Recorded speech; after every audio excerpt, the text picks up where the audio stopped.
Let me auto find and activate. I'll put those two down. Appreciate it. I'm good. I'll find and activate. I have to go to my page. Okay. Should be good.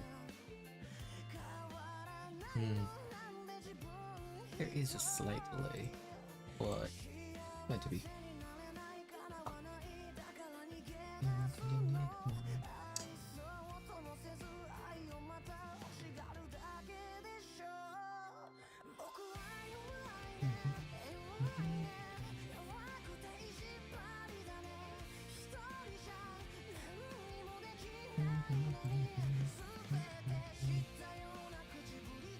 Yeah.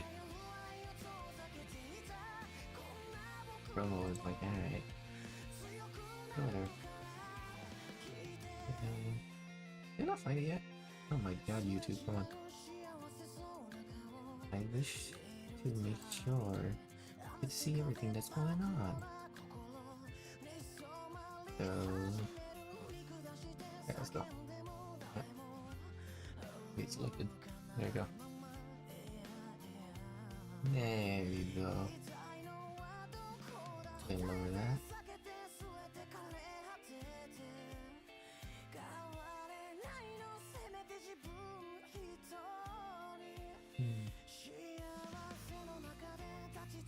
We didn't find out how to fix up the putting the sound on the desktop audio.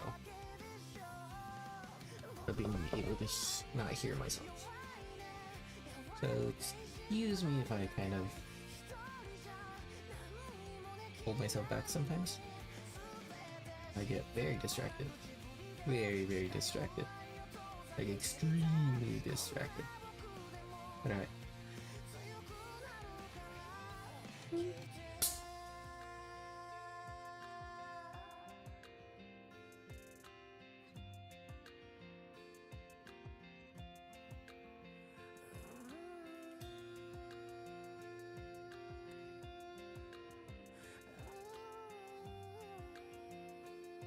Oh wait, this will be smart.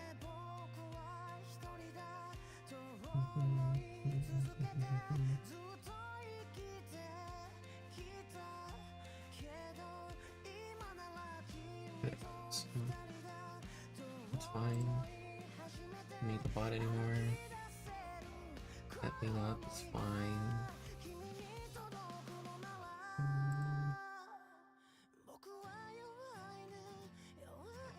Just go and lower that a little bit. Hello, hello.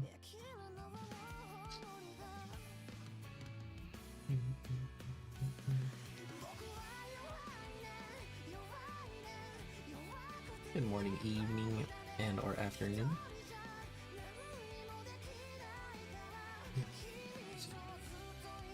Fine. Okay. Sounds gonna be tuning in, so I'm gonna move on.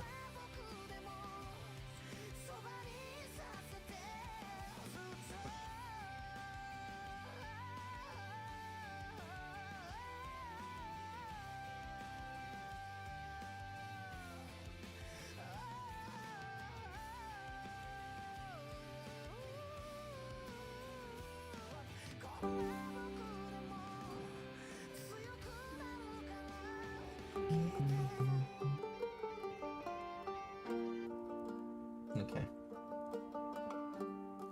That being said and done, let me go over here. Go into game capture. Change it to Tavern Talk. There you go. Good switch over right now. Perfect.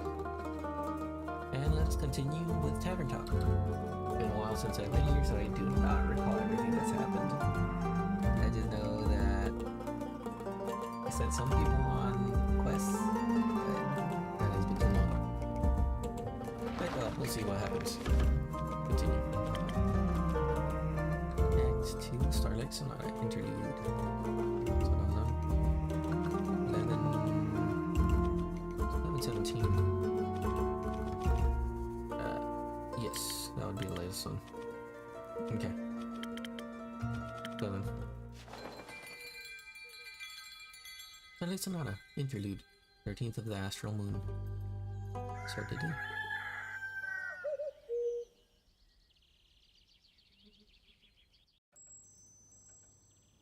No. Monster Prom, hell yeah.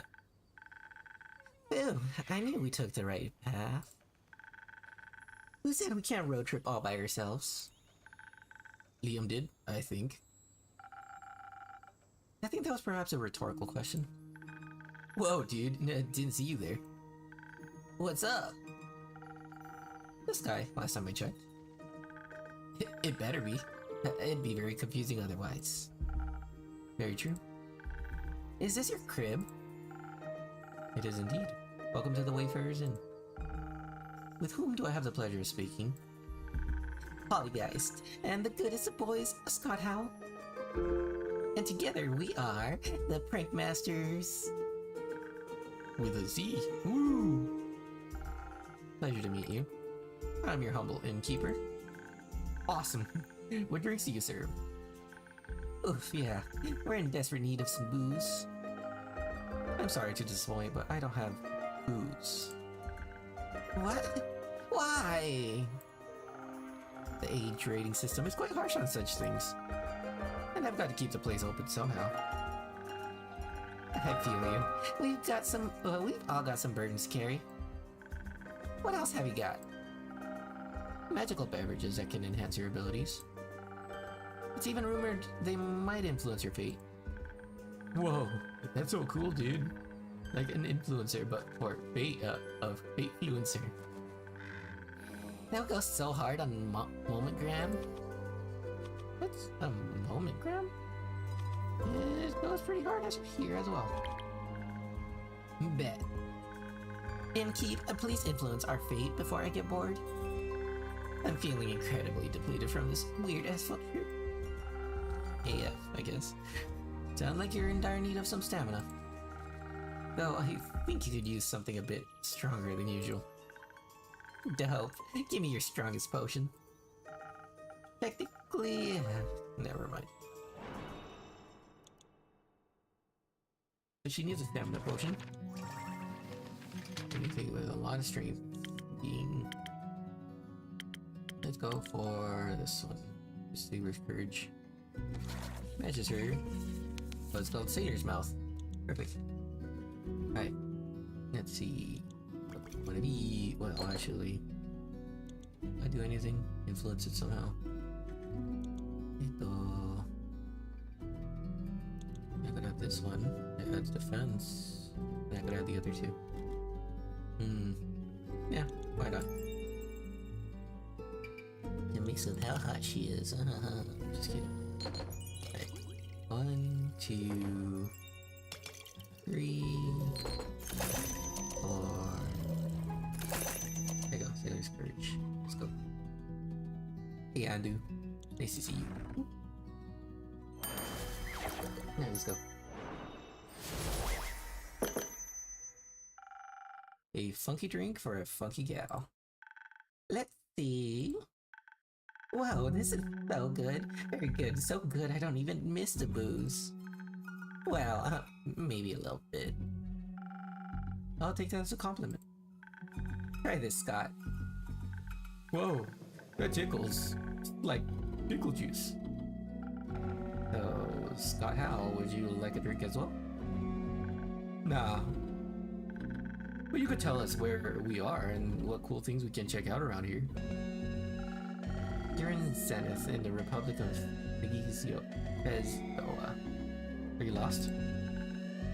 No, at least not as long as we're having a blast. You do seem slightly out of this world, though. Oh. Maybe you're onto something, potion seller. I'm not... You know, we were road tripping, supposed to be the trip of our lives, when something weird happened. We were about to take the next turn at a crossroads and then whoosh! A portal opened up, and I couldn't hit the brakes in time. Yeah, we drove straight through and ended up on a gravel road. Everything seemed different and dated. Dated? Duh. I've seen and done plenty of weird stuff, but this is a different kind of weird. So, weird. And no cars, only carriages and stuff. Cars? Yeah. What are cars? Those things that go vroom. I'm afraid I've got no clue what you're talking about. I don't think cars exist here, Scott. Now it makes sense that my phone has no signal either. What makes sense?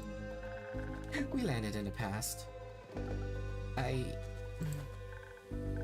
Whoa, does that mean we time traveled? Yeah. That's so cool. I doubt time travel is possible. It sounds more like you participated in inter-universal travel. Which is rare, but happens occasionally. Wait. So what you're saying is, we are super special and lucky to have participated in such an event? Likely. No. This is a sign, Scott. The universe sent us here to wreak havoc. Ooh. The prank masters will strike again. Soon, after a nap. Can we take a nap, Polly? Good idea. Hey, Funky Magic Mystery Pal, you better get to writing that tour guide. I'll see what I can do. Good. Do you have room for us? Of course. You've got a room upstairs. Just ignore the scratching sounds and leaking water by the iron door.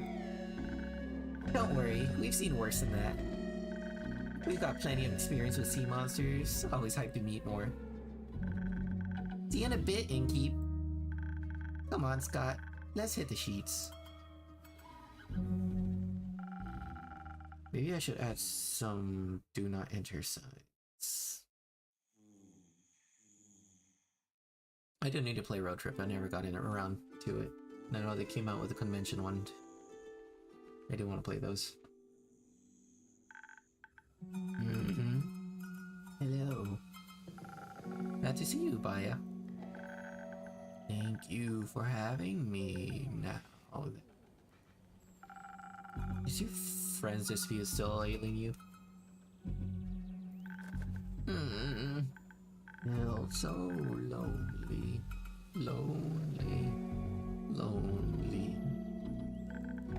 I came to ask, have you sent someone to help my friends? I did, actually. You did? Yeah, I sent Fable and Aura to solve the dispute. Ooh. Then let's hope we'll be friends again soon, so we can have parties again. And I can stop being lonely.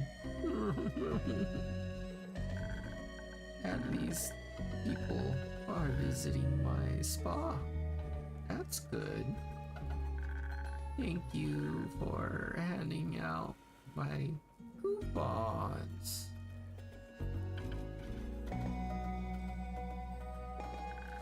Did I hear spa?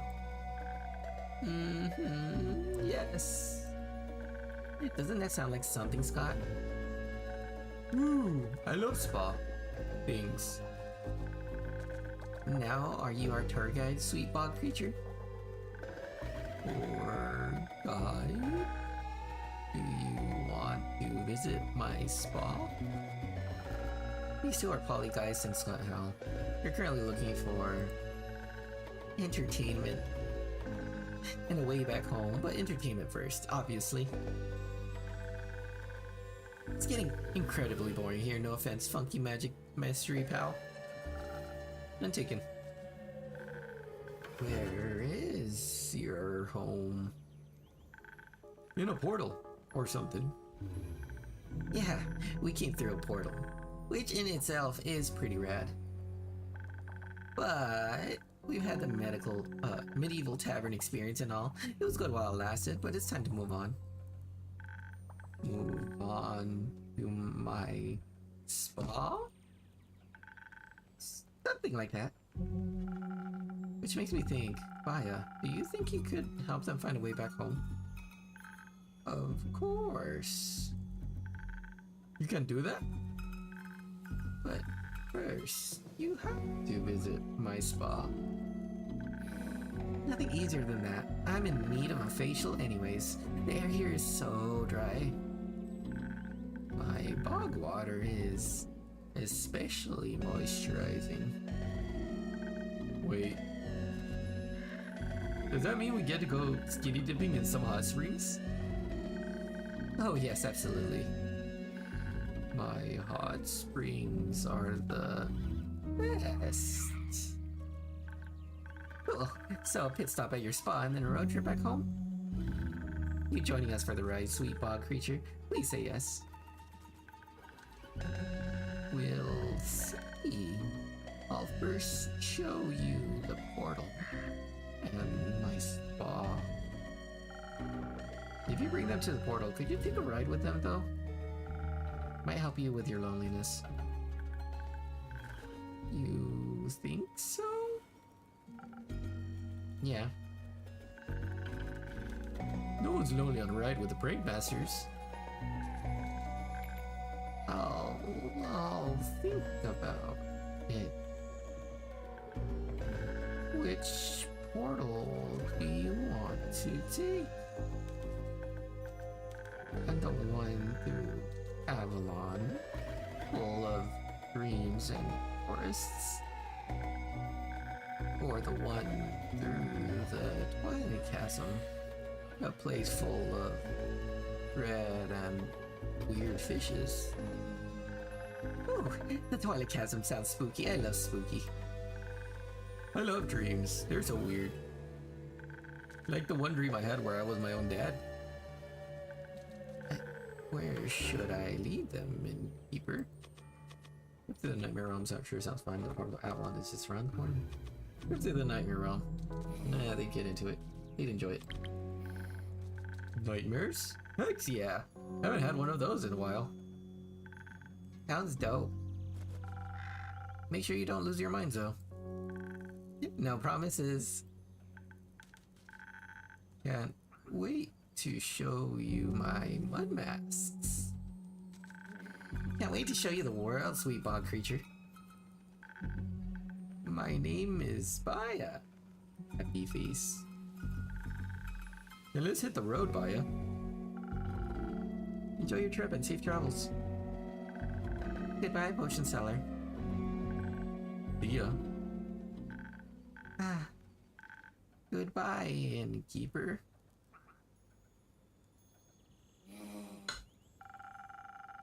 I'm glad Baya could find a little comfort in those peculiar visitors, at least. I'm excited to hear the story she'll tell when she gets back.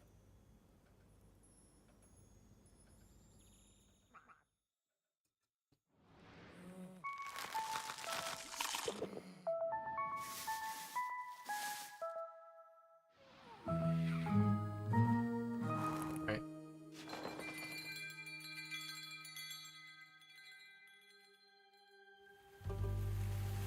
Act 2, Starlight Sonata. Chapter 13. Come hell or high water, 17th of the Astral Moon. Go.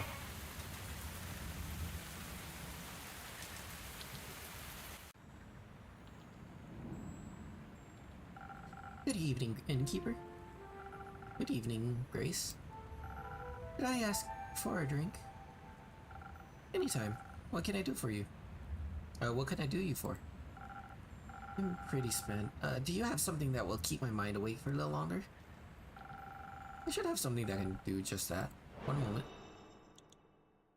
Alright. She wants a mind potion. AKA... This doesn't work, so I don't know. I think I did the rest of them so far, so... Then again, based off of her... I know there's another one that has intelligence involved. Doesn't give speed. should be useful for her. Because the only other one I could think of would be Arm. Parking Nebula. Arm is what she kind of like focuses on, but I kind of feel like I should give her a Sunrise. She can focus on what she needs to do and still have some charisma. Let's go for that. Let's see. I don't need any. Yeah, okay, fine. But let's see. I need to add some of this. Some of this. And 2 helpings of this. There you go. Big Sunrise. Undo. Alright. Hello, dragon.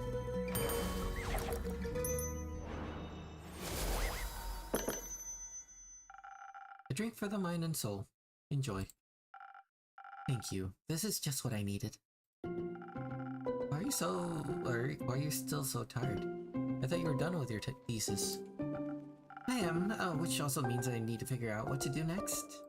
The possibilities are endless, but not boundless, so considerations are a complicated endeavor.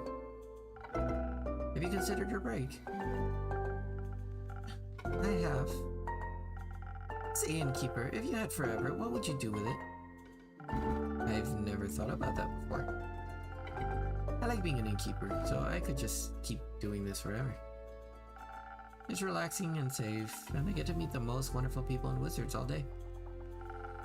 Forever is a really long time. Isn't there anything else you would like to do? I'd love to go on a road trip.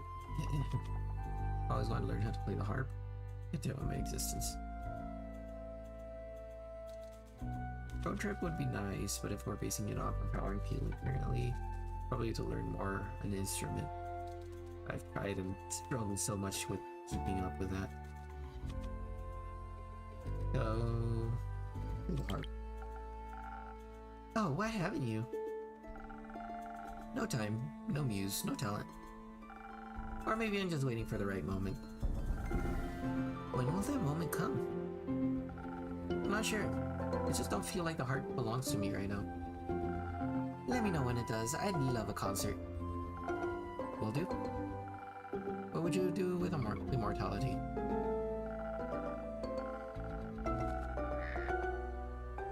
I would learn everything there is to learn. Every language, instrument, skill, and facet of mortal existence. I would travel the plains with my brother and learn even more. Have an infinite amount of tea parties. I'd come to those. When we were little, Hex would always make all the stuffed animals dance around our little tea table. We didn't have money for music boxes, so he just made up songs for them to dance to. He sang them to me. If I had the time, I would love to write down all of those songs and invent dances for them. You should make some time for that. It's your time after all. And besides, while you don't have forever, you do have quite a lot. An elven lifespan is nothing to scoff at, even if you only get half. Not if you got the human side of the lifespans. Oh, that's less time. It is, but I'll make most of it. I'll make the most of it. What will you do next then? I'm not sure yet. I was thinking about going to Ashfidal, the capital of the Magocracy. There you go. I heard the libraries are 60 stories tall and rivers float through the sky in the exuberant display of mana. Sounds like paradise for someone like you. Yes, but Hex really wants to stay there. Stay here. Good. He likes Fizoa. He likes Fizoa, Zenith, and Ashen Grove. I think he likes how quiet it is, if you would believe it. I don't think he'd have like the bustle of it all. You could just go without him. There's a Magocracy embassy in Zolford. Your teleportation is expensive but reliable. I don't think he wants to go back to Zolford either, and I won't make him. He could teleport himself then. He really shouldn't. It's quite a long distance and he's always been awful at teleportation. He could take a ship? I appreciate the effort, but I don't think a ship would help make the distance acceptable to him.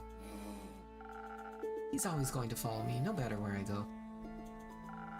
I think he doesn't want to miss out on any adventures or celebrations or funerals. You can't just tell him. You can't just tell him you want to go alone. But then he'd be alone too. Just talk to him, Grace. I don't want to spend our time together fighting. I just don't want him to spend it mourning me either. You should tell him that. He'll have enough time to mourn you when you're gone. I like a life that never ends. I suppose you're right. I'd like to leave something he can remember me by. Maybe I'll build my own wizard tower. Please do. I love those. Did you hear about the one on Moria? Near Delwell? The one with infamous Magocration fugitive? The very same. It seems that its wizard has disappeared without trace, leaving his tower vacant. I've always wanted to stop by for tea, but I don't want to be rude and intrusive, so I haven't. I wonder what he left behind. I'm sure it's a collection of fascinations and impossibilities. Couldn't you just teleport in to check? Can't exactly teleport in and out of well-protected places all willy-nilly. You might end up trapped or on a whole different other plane.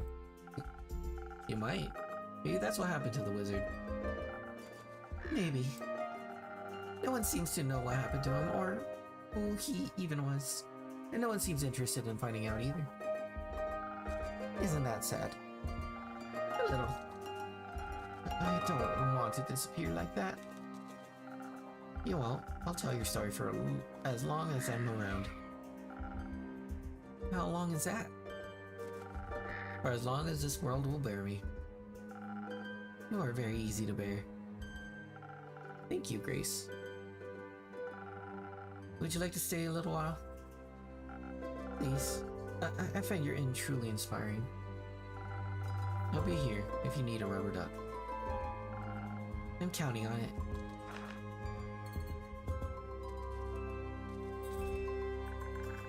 Hi, innkeeper. Hi, you two. A drink, please. Or two, actually. Sure thing. Actually, what name are we on right now? Well, Aura is still... Come on, that was a whole week ago. I was busy. Want to come up with a new one now and then? Can I come up with one? Sure. How about... Kumo? I feel like you look like a Kumo. It fits. He is just as stealthy as a spider. He is just as soft as a cloud.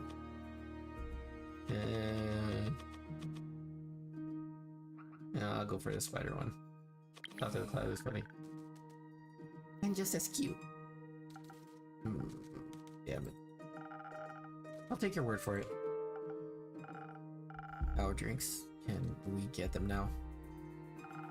Of course. What would you like? Sweet. Bubbly. Maybe if you can find something that you know. Sure. I'll see if I can find the words you're looking for. Okay. You want yourself some charisma. I could either go for 1,000 Winds, which I tend to go to often because I like getting the higher one, or a Sunny Breeze. He seems to be in a better mood, so maybe Sunny Breeze. Let's go Sunny Breeze. You know what? We'll give him some intelligence, but I'll take away some of that. I want to get some charisma, get some mind going. So go for this. Yeah. Nope. This with some extra intelligence. rest of it is going to be charisma. Damn it. Sunny Breeze. Brought to you by Bandu. Alright, let's go.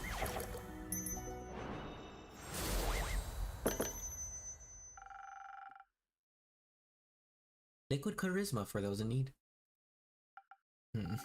Maybe you should try it then. You want to send it back? No, it's good. Glad to hear it. Hey, well, what can I get you? Maybe something that will make me feel like I could lift the 1,000 clouds. Like, I've got the strength of a dragon, or something like that.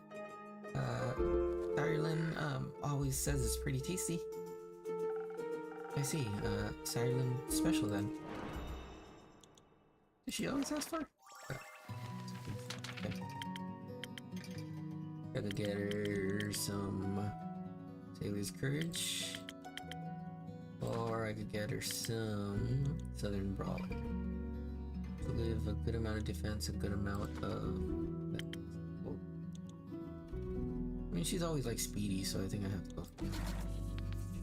Okay.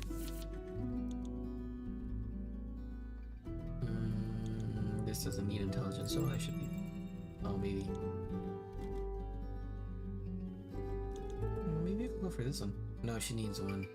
Yeah, I can fill it up. It's fine. Okay. So, one of you. One of you. Wait. I went above and beyond. Shit. Eat it, please. Thank you. Damn it. Too much. One of you. One of you. I believe I need 2 of you. And then 1 more of you. Okay, there's courage. There we go. Alright. Thank you, Andu.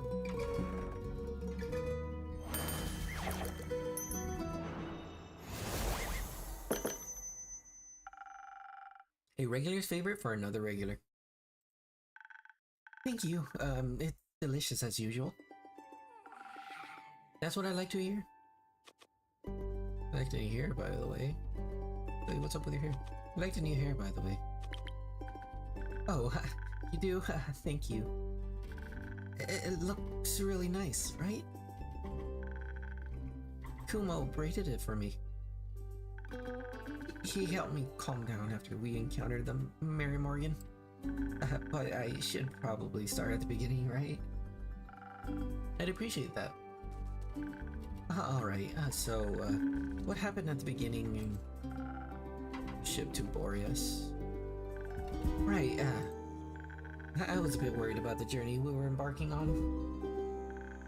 After all, the seas around Boreas are famously hard to traverse.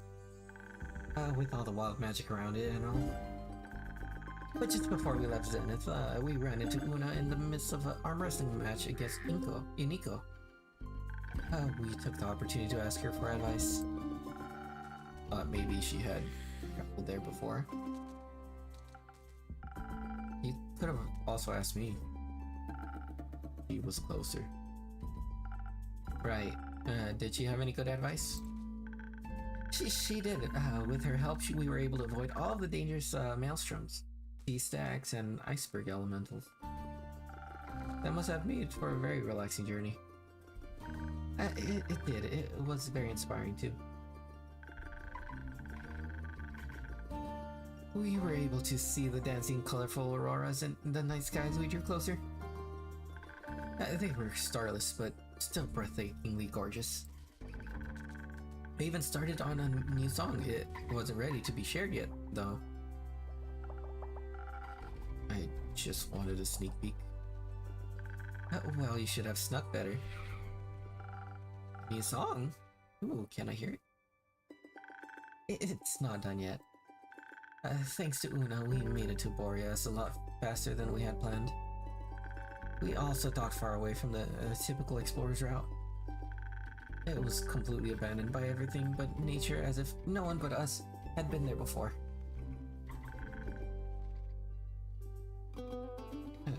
kind of exciting. Very adventurous for sure. And that's where we headed in, and we were quickly swallowed by the fog that engulfs almost the entire island. It moved in strange patterns, creating unidentifiable forms within the mist that hungered for life. The thickets rustled as we walked by, whether moved by the wind or by creatures. We couldn't tell. The trees were shaped strangely, with shivering portals forming in their empty husks. Our own quiet breaths were often interrupted by shrill shrieking sounds that seemed to come from right above us. It was almost idyllic. Or scary. It was mostly scary. I wouldn't have minded rolling around until we ran into something roaming the island, but it was a little cold. So, I found a local to ask for directions. While wandering around, we came across a clearing surrounded by tall trees. Or rather, one tree. All of them were connected, intertwined with one another. Though one of their twisted connections, a waterfall with no discernible origin, was flowing into a small pond. And in its midst rested a nymph, a real nymph. Bathing? She was weaving flower crowns for the fish. She was beautiful, with long black hair and skin that glistened in the sunlight being reflected off the waterfall. Her eyes were like sparkling gemstones, and her smile was full of kindness. She was alright, but also the only person around. So Fable asked her for directions? No, Fable asked her about everything but directions. I asked her for directions. She was very helpful. She even gave us a gift. A gift? That's sweet. She gave us earplugs against the Banshee song, so our bones wouldn't shatter. Very helpful. You offered to write her a jingle in return? I did. She said if we were to survive the encounter with the Banshee, I could come back and she'd think of what she'd need a jingle for. She was thinking about setting up a Dragonfly exhibition. Alright, yeah, so maybe for that. Who would she even advertise to? Rocks. And toads. The Banshee was our first priority.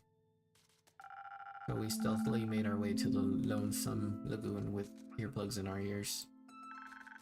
We mostly walked and talked about our favorite dragonflies. As we finally approached the lonesome lagoon, thick mist enveloped us. It suddenly became so cold we could see our own ragged breaths. And then we heard it, a song filled with the sorrow of the world compressed into a tight single note. It sounded really nice. There was so much emotion in that song. Sadness, longing, yearning, anger. We wanted to be polite and wait until she was done singing, but she just kept going. Like tears that wouldn't stop. So I decided to be a little rude, stepped forward and said hello. They said hello, Banshee. I really like your song. That confused the Banshee so much that she stopped. She smiled, bearing a row of deadly sharp teeth. She was very nice actually. She asked if we wanted to steal from her lagoon. When we said no, she invited us to sing along. Did you? Of course! It was kind of fun. It was, and I thought that what better time to bring up the Mary Morgan but now. So I led with, I bet you do this with your girlfriend all the time, right? She suddenly looked at me with hatred and anger and then just started screaming. I was very thankful for the earplugs at that moment. I think without them my bones might have melted. That was our cue to leave, so I pulled Fable back into the thicket of the Borean forest. Obviously we couldn't just leave it at that failure, so we looked around for a peace offering. We found some spiky pink fruits with a pattern of little ghost tortoises on them. We thought she might like them. She liked them enough to stop screaming at us, and we sat down at the side of the lagoon to talk. It's beautiful, by the way, right in the middle of the giant portal to the Twilight Chasm. Colors of water, this deep, dark blue with swirling clouds of darkness within. Excuse me. There were bones floating in the lagoon too. I almost brought one for your tavern. Why didn't you?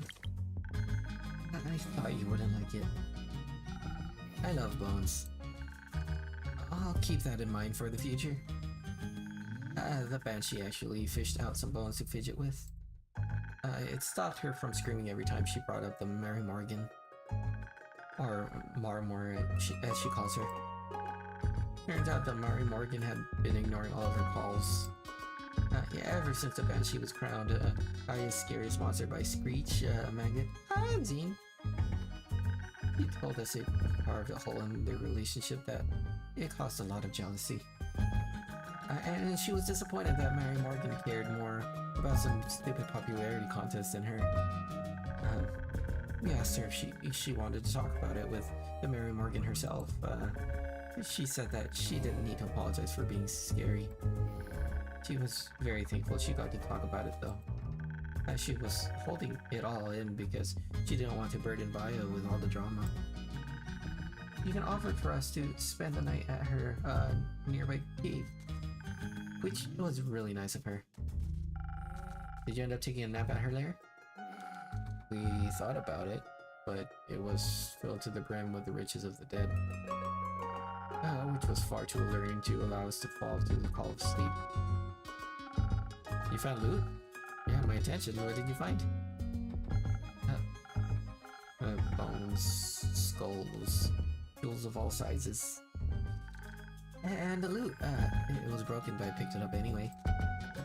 There was also a delicate silver mirror that had hearts carved all over it. Kumo recognized it as a magical from arcane markings. Melina showed me them in some book the other day. When the wizard in Zolford showed us around his library. It was a mirror of far speech. It lets you speak to anyone on this plane, given that you've seen them before. So you called Melly? No. We called them Mara Morgan. Ah, that makes more sense. How did it go? I had to be the one to make the call since Kumo had never met her. When her face appeared, all I could do was stare in horror as she gazed back at me. I felt like I was back in Ashen Grove, leading adventurers to their doom, and I just froze. So I took the mirror out of her hands. Her first words were threats of what she would do to us if we had dared to harm the Banshee. Of course we hadn't. That briefly calmed her down. Until I asked her why she wasn't here if she was so worried about the Banshee's well-being. Avoiding the question, she instead talked to us about the state of the lagoon. She complained that it must be incredibly loud with all the tourists and whatnot. I assured her there were no tourists, at least none that were alive.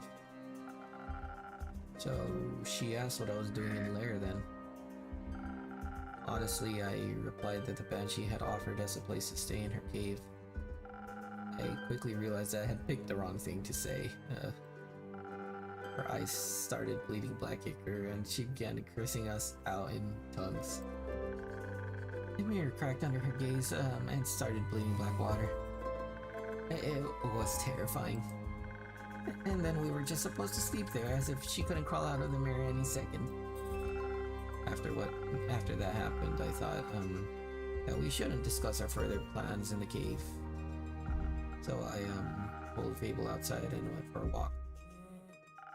The nymph had mentioned this enchanted flower field where she collects flowers for the fish. So we went there. It might be a good spot.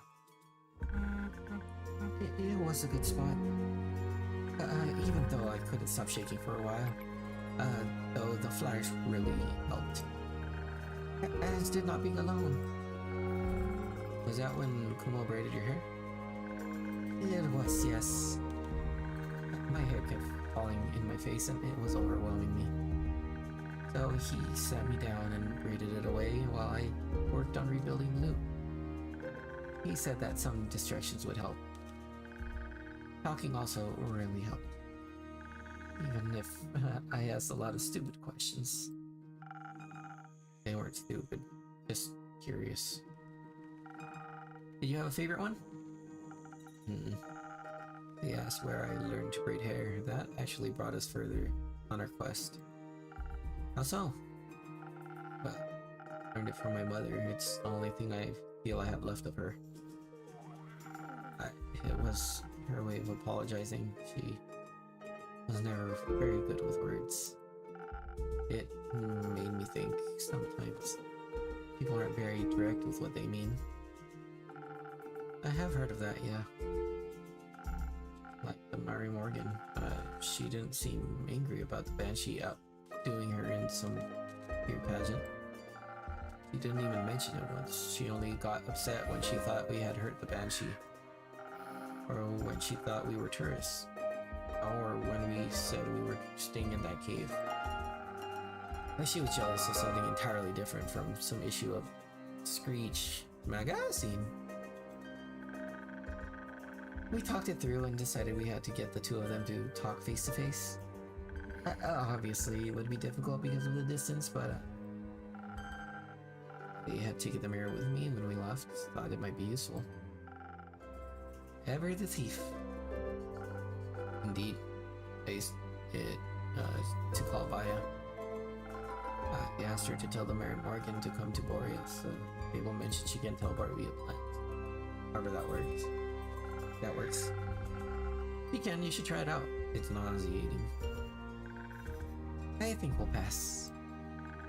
While I went to talk to the Banshee, Kumo picked up the Mary Morgan.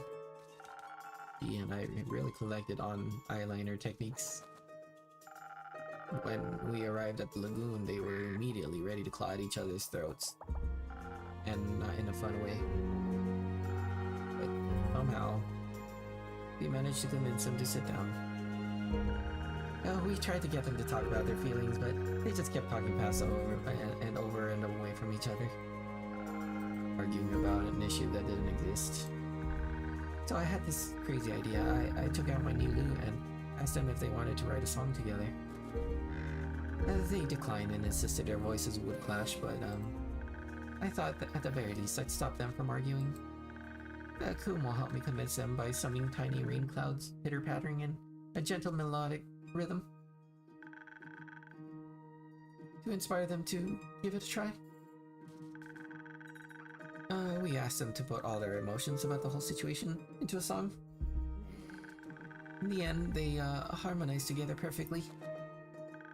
Like their voices were made for each other, and the gentle hum of my lute. It was beautiful. And a little bone-shattering, but very romantic.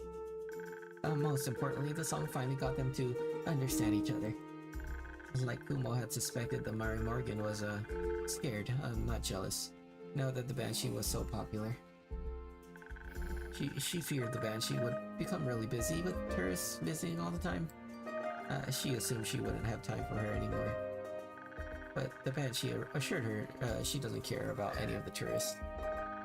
Only about the Mary Morgan and Bonnie, of course. We told them to talk to her, too. And mentioned how much she had been missing them. They agreed to meet for a tea party in the Ashen Grove, so Bonnie doesn't have to travel too far. Did you invite them to your barbecue? No. After the outpouring of emotion, they wanted some time for themselves. The quest was done. It had only taken us 2 days, which was really efficient. Unfortunately, we had told the ship to pick us up in 3 days, so we were trapped on the island. So you swam back? What? No. What's wrong with you? The usual. We started brainstorming about what we could do while we waited. So I asked about the cheesecake recipe. But then I realized there wasn't anywhere to bake it. They don't have any taverns on Boreas. It was a stupid idea. It wasn't. Somewhere on the island had to be something to bake a cheesecake in. Did you find that something? Oh, we did, but it turned into its own little small quest. First we had to find the right place for our little adventure. We met those lovely gnomes living in their little mushroom houses. And they offered to let us use their ovens. But they were too small, so they introduced us to the local Toad Hill giant. Its kitchen was enormous, but it was either easier to work in than the one that was too small. Then the gnomes, the nymph, and the giant helped us gather ingredients from all across the island. So we were able to make enough cheesecake for everybody. I burned mine a bit. But when we made the second batch for the ship's crew, they were already starting to turn out better. Kumo was a really good teacher. And you're a really good student. Ooh. Thank you. The cake really lifted the crew's spirits on the journey back. We agreed to teach them the recipe once we hit land. Afterwards, they invited us to the captain's birthday party. They even introduced us to the traveling obelisk who sang us a song of the ancients. It showed us a shortcut through the Riolith's mountain range where we met some flaming songbirds. And now you're here. And now we're here. You two didn't run off into sunset. I'm feeling this. I'm glad you came back is a nice thing, but I mean, look at them blushing. Look at them. Glad you didn't run off into sunset together. I would never not tell you about my adventures. That's not what I meant. It just seems to me like you really enjoyed your time together. I thought maybe you wanted some more. Where are you two going next? Their nervousness. Should probably talk to Melina. She was pretty mad when I left. I guess I should apologize while I still can. Good idea. Do you want me to come with you? No, I think I need to do this alone, or rather, with her. And I have to check in on Rufus too. Maybe Hex taught her some fun magic tricks in the meantime. You left her with Hex? And with Grace. Don't worry, nothing was set on fire. I should go. But before I go, do you maybe want to do something together later today or thing? Oh, like hanging out together? We could play charades with the werewolves. Is that what you were thinking of doing, Kumo? I think you meant hanging out as in date.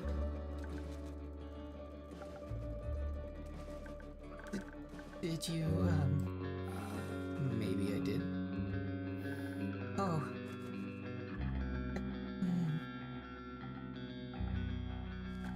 Okay. That sounds really fun. Cool. I'll pick you up, or I'll see you around, or, whatever. I'll see you. I'm looking forward to it. Me too. Yeah, oh, that's so sweet. Fuck. Alright. He asked me out on a date. He asked me out on a date. He did. That's, oh. What do I do now? Do you think Archie has books on dating, or should I ask the Hydra for advice? It probably knows about dating, right? Archie is still on his quest, so I'm here. You're right. What should I do? Let's go and see where it takes you. Or wherever he takes you. Hopefully somewhere nice. I do feel safe with him, so maybe I should try trusting this more. Mostly, I think you should just be honest with him. He seems to like you for who you are, so there's no need to hide. That's the scary thing. Why does he feel that way? Because you are very lovely? People keep saying that. But sometimes I just feel a lot lovelier hiding, you know?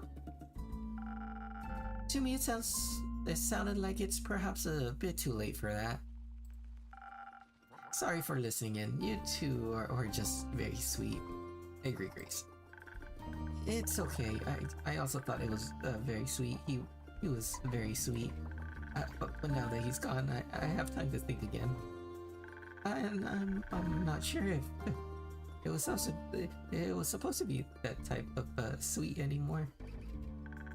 Maybe he was just being nice. He asked you on a date because he was just being nice? Oh, well, maybe he felt bad for me. Innkeeper, dear, I think Fable might be in need of another drink. Maybe something to untangle her thoughts, something for a quick escape from all this overthinking. That sounds good. I'll see what I can do. Goddamn, that's cute. Oh my god.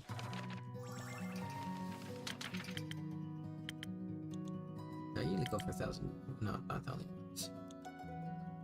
Swift. Swift, right? That's the only other one that has speed as a priority. Yeah. Swift Strike. Wait. I swore that was one more. Heck?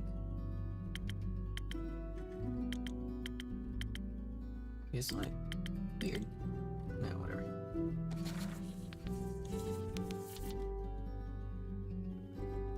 Nah, that wouldn't work. Gives 2 intelligence, which wouldn't work either. This one gives... Not what I need.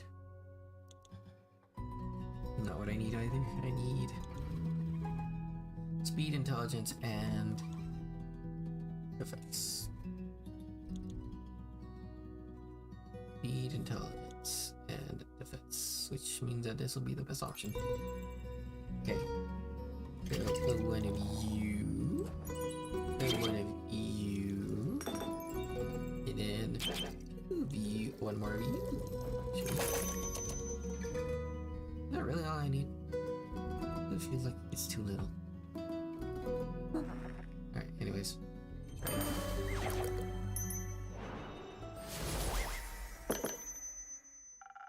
Does this help? Very much so, thank you. I feel like now I can uncurl the yarn ball that is in my brain.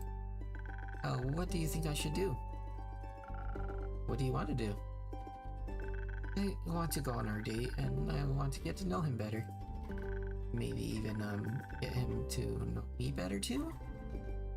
Do you think he would like that? I think so, yeah. It seems like you don't need our answers, you have yours already. Sometimes I just feel like I need permission to listen to my heart. Did you know you can give that permission to yourself? I forget that every time, but I know you're right. I think I know what to do now, somewhat. But I'll figure the rest out. Thank you for listening to me. I think sometimes that's all I really need when I'm scared. There's nothing wrong with being scared, as long as you don't run from the things that make you happy. You're right. It took me a while to realize that. Running is so easy, you know? You always know where to go away. But staying, you have to actually look at yourself, figure out what your part is in everything. That can be a lot. But, when I was on the journey back from Boreas, dancing with Kumo to the music of the Navigator's fiddle, thinking about how I would have never gotten to that point if I hadn't put myself out there, I realize that life is so much more than a constant game of hide and seek from the things that truly mean something. And I decided to stop running from life, even if I'm scared. I want to do my best to face my problems. Even though it's terrifying, I know that I'm not alone. Is it still about Kumo? No, he was never a problem. He's one of the reasons I'm not alone. Just like you. Oh. With good friends by my side, I can do anything. I don't know if you should do everything. I can't wait to see what you will do. It's all about support. It might not be as impressive as you hope, but it will be me, and I'm excited about that. Me too. I'm really proud of you, Fable. Thank you for everything, especially the great advice.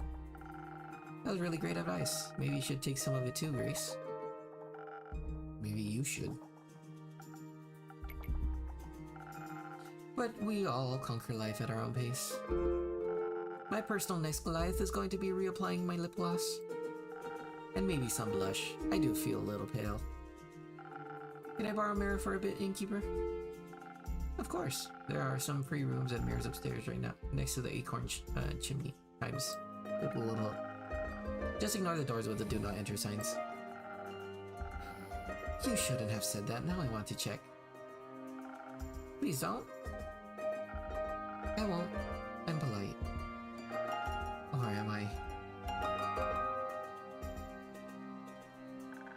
Let's hope she won't find all the nightmare creatures you have locked up there. That's... Have you ever visited the Twilight Chasm? Not for long enough to capture any creatures. I see.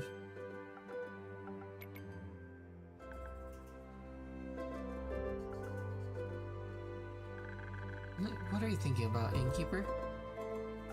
Oh, you know, Innkeeper things. I don't. No, I mean, since I'm not an innkeeper and all. Right. That song you mentioned, the one you started writing on the ship? I know it's not done yet, but how about a little sneak peek? To see if it would make for the jingle.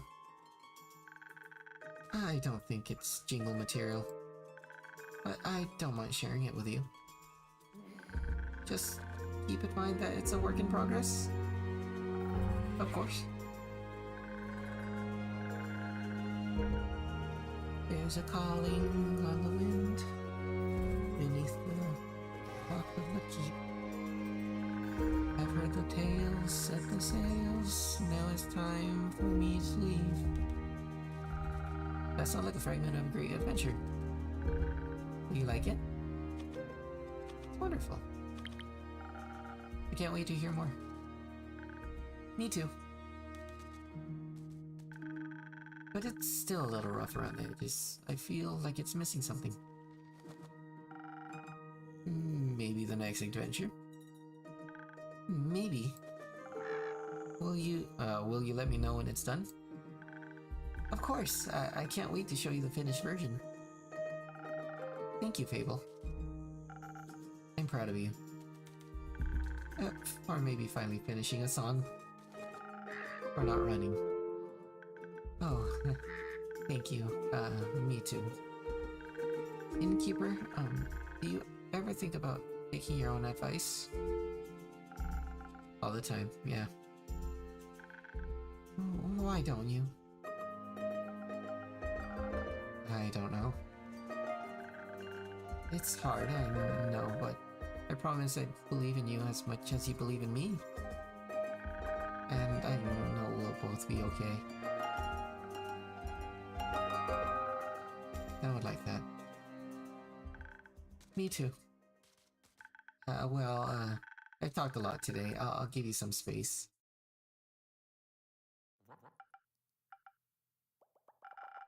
Maybe it's time to stop running. Should I, Is it time to read that letter? Yeah. Oh. That was easy. I guess I've been wanting to for a while. Let's hope for no regrets. My dearest friend, long has it been since we've talked last? Long has it been since everything has been seared away by the cold flames of death? I wish I could still remember our last conversation, but it's waning memory. I can only imagine how you enjoyed running away, wishing to forget whatever was between us. Maybe you did for a brief moment, for those 30 years. If you did, I'm writing this letter to kindly remind you of the good old times. To celebrate our reunion, I invite you to the spectacle of the century, the last day of the astral moon, welcoming the first light of the dying moon, where the realm of Tavat, is just a grasp away. Are there any spirits you'd like to remember? Are you afraid of what they might tell you? Worry not, I'll be there. Watch the sky closely on the 35th of Cassiopeia. See you soon, an old friend.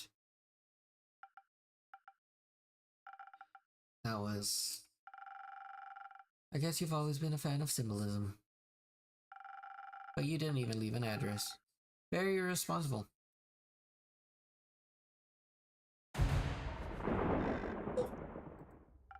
Pardon? No time. Duck, now. What's going on? Are you okay? Do you need help? Healing? Something's coming. Something big. Your next show? What? No. There's no time. Duck! Is the ground.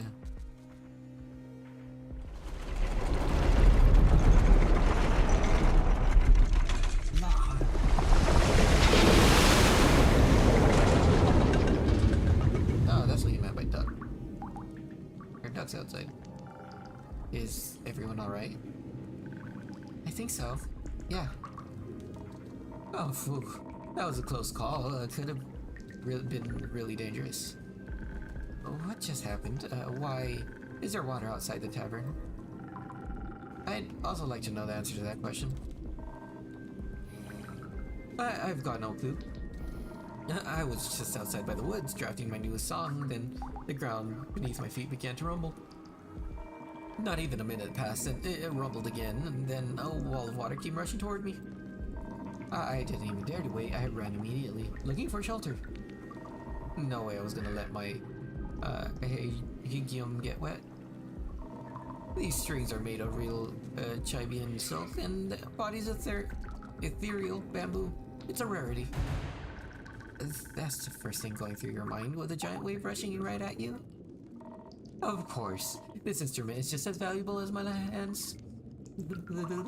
And just as versatile. Yeah.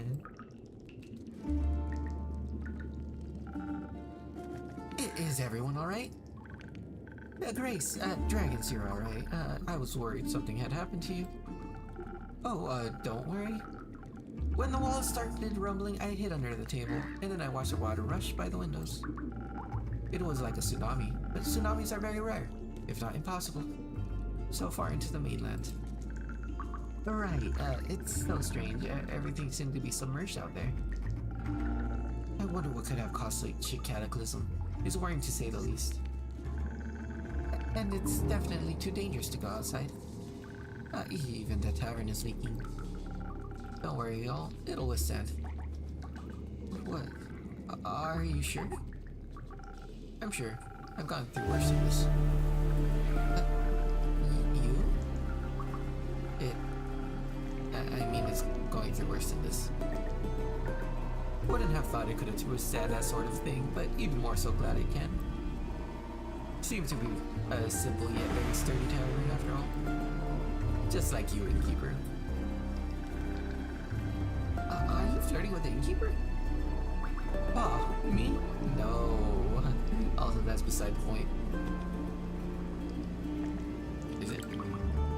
I mean, unless... I like to work my body, helps in a lot of aspects. Oh god. Now, can we get back to the point, please? Yeah, sure, the point. Right, back to the point. Did you see exactly what happened? Not really. I was listening in the whistle, to the whistle of the wind in the treetops, jotting down notes for my next song. When suddenly a horde of silver-crested deer rushed past me. Before they could trample over me, I jumped up on the rock I was sitting on and watched them gallop downhill. Then I saw water break through the canopies, snapping trees in half like they were Shawshlick skewers. Blah, blah. I wasted no second. I turned on my heel, knowing I'd be done for if I waited just a moment longer. Then I was here and told you to duck. That sounds horrible. Are you alright? Are you hurt?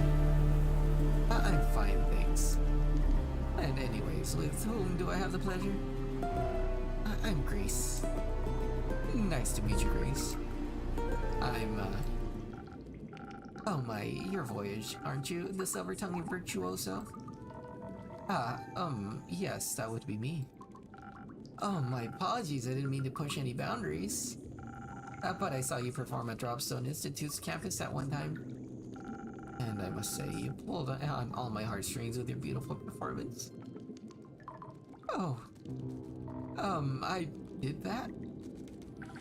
Yes, I was awestruck by your music, by what your music could do. It was like magic in its own way. Music can be very soothing in moments of distress. Were you distressed back then? A little. I don't remember exactly why anymore, but I remember the emotion. But not more distressed than I am right now. I hope Hex is safe and well. I'm sure he is. Shoot. Did you see that creature swim by? What? Where? It looked like a red, winged eel. Oh, I haven't seen one of those in ages. Where is its natural habitat? Actually, the Twilight Chasm. Why is it here? Something isn't right. I'm afraid you might be correct. I'm also afraid. Very much so. I don't think it's safe to go outside. Of course not. You should all stay for the night. Would that be possible? Of course. The tavern will withstand this, and a bit of company wouldn't hurt. I agree. Thank you, innkeeper. Say, you with the loot. What's your name? Fable? My name is Fable. Do you play, the lute, I mean? Sometimes, I'm still practicing and not all that good with it yet. How about we play together, a song or two to lift our spirits and wait out the catastrophe going on outside? It's very, untuned. It goes out of tune really quickly, but I guess that's a lute thing. I gotcha. Show it to me, I'll help you, and then we'll jam until a new dawn arises.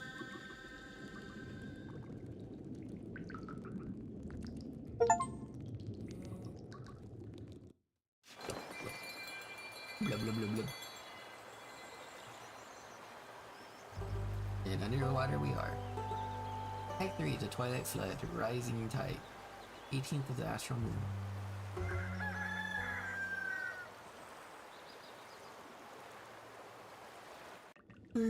Let me take a sip of water real quick.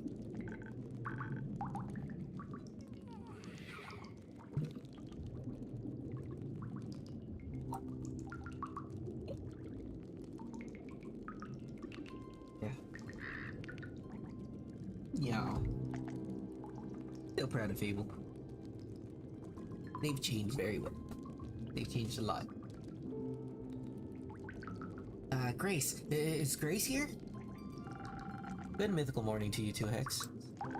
This isn't funny, innkeeper. Tell me, is she here? Please tell me she's here. She is. I'll let her know you are too. Thank you.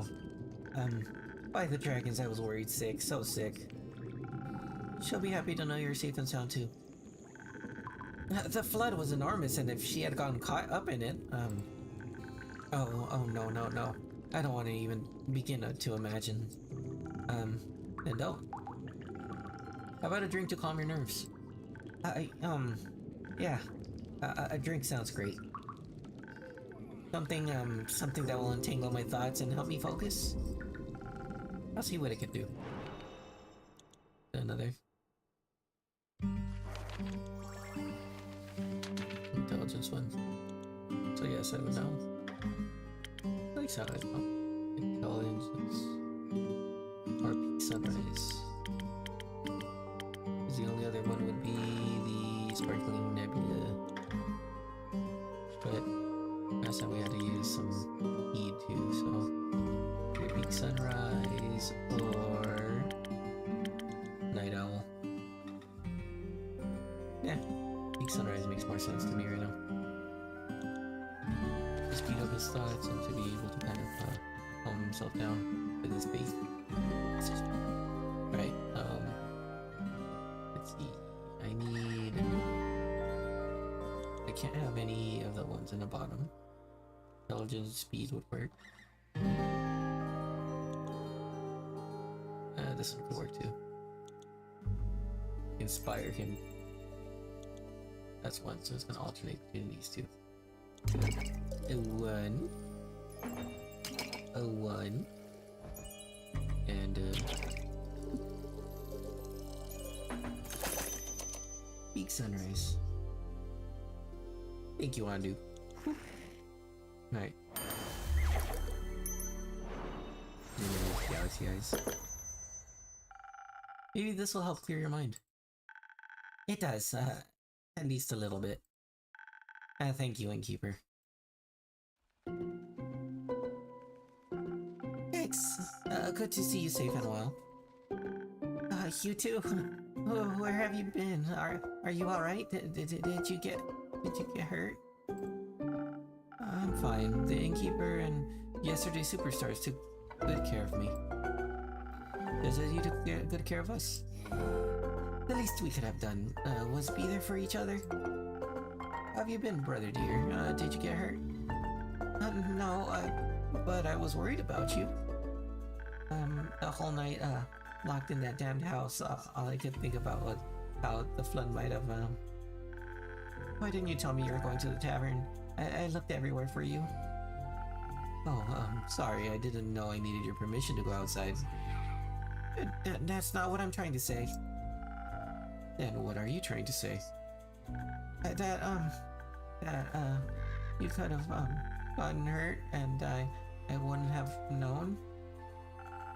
I don't expect a tsunami to hit Gaia every day. That wasn't in the foreseeable future, Hexy.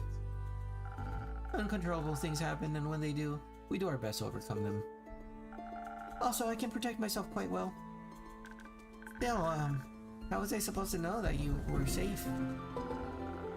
I'm an adult, you know. You could try trusting in my capabilities. Furthermore, the Sour was very useful last semester. The Sour? Protective sigils and other remedies. Also, the tavern itself as well, protected by my own brand of sigils. That's at least something. Yes, I'm very thankful the Innkeeper and his tavern kept me safe. I didn't mean to worry you. I didn't plan on being gone for so long, but then the flood happened. Okay, sure. How have you been holding up? Is the house alright? Apart from some minor damages and some leaking in the roof, I suppose it's fine. I wasn't even aware of the approaching flood until the house's foundation started trembling. I was busy in my workshop harvesting the essence of Dimension 567 for my research. I hope you didn't rip a hole in the fiber of magic again. I didn't, and even if I did, you couldn't have stopped me. You weren't there after all. Right. But I can scold you now. You wouldn't want me to find you. You wouldn't want to when you find out I actually managed to harvest something. You did? That's amazing! What a huge breakthrough! That would mean I created a teeny tiny rift to the astral realm and got my hands on some stardust. Well, sort of. How? I got an astral shard when the stars fell. Ah, I see. There's still the issue of never knowing exactly what might come through when you open these kinds of rifts. Could be anything or, anyone. Like creatures? For example. That wouldn't be good. Yeah, it wouldn't. Because when your sister disappears again, you wouldn't know if she got eaten by a creature or it is just out for a stroll. Hex, cut it out. What? We get it, alright. I went away, you were worried, we get it. But I'm my own person and I can do what I like. I'm getting tired of this. Well, me too. Then stop. I don't want to fight. Then don't. Sorry.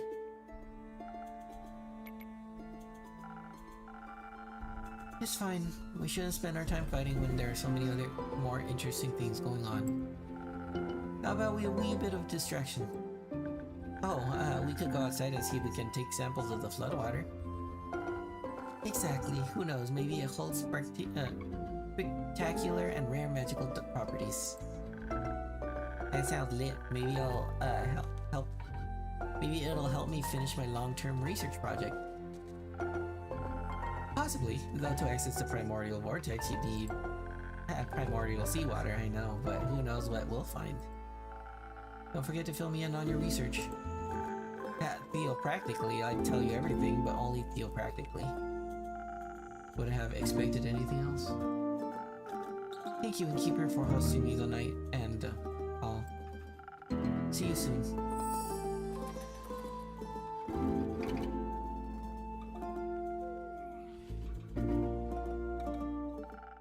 Good morning, you two. Did you sleep well? As well as we could, with the sweet song of stormy waves pattering against our windows. So very well, and with inspiring dreams. Glad to hear that. Your impromptu concert certainly helped me sleep. Because it was so boring? No, because it calmed my nerves. All of our nerves, I think. Not that I have any.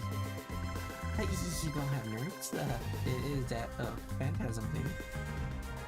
No, I meant those, metaphorical nerves. Oh, you get those too? No, of course not. I'm a boy. Well, yeah, sometimes. Mostly when I have to perform. Isn't that embarrassing? Not really. That also made me nervous. Oh, though, I have to say, last night, performing with you for Grace and the Innkeeper, it was kind of relaxing. I could just lose myself in the performance without having to worry about what anyone would think of me. Not that I ever do. But it was nice. We should make more music together sometimes.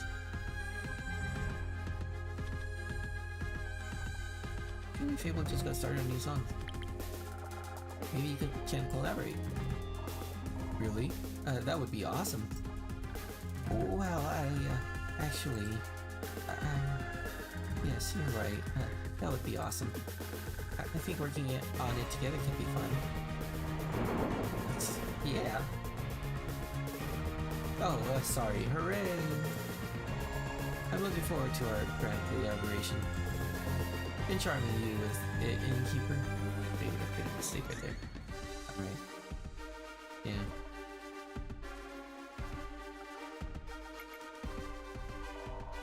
You're supposed to say you're also looking forward to it. I am very much looking forward to it. But that's what I thought. Are we going to be cool together? The coolest. Too cool for me to describe. I already know when we'll blow you away. I'm counting on it. Enough chit-chat, I should check up on the village. Maybe someone needs a good song to cheer them up. I'm sure Baya would love one. I think Baya was probably cheered up by a good float.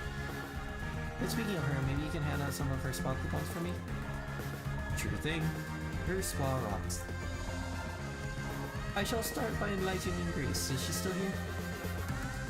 No, she just left together with Hex. Something about primordial water. Those wizards. I'll try to catch up to them. See you soon. Don't finish the song without me, Fable. I'll wait for you. Can I get one of those coupons? Sure you can. Just make sure to tell Baya I sent you. Of course. Strange morning or exciting morning? Both, I think. Would you like a morning drink? Yes, something that will help me with writing my song, please. Okay. Intelligence, I'm guessing? Oh, charisma. Yes, it makes sense. Either Thousand Winds, Sunny Breeze, or Spoken Heart. Which would kind of make sense. I think Spoken Heart would make the most amount of sense since she's trying to talk about her feelings. Oh, let's go Spoken Heart. It feels symbolic enough, that'll work.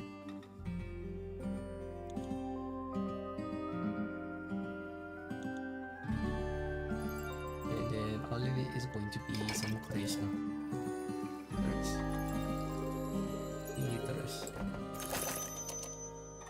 Excellent. And it's other things do you want to do? Okay.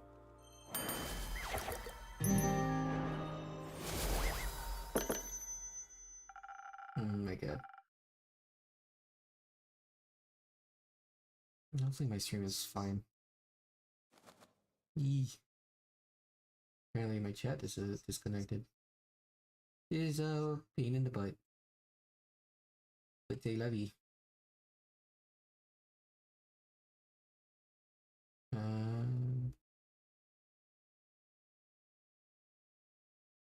Yeah. Okay. That's my hope. At least everything is fine.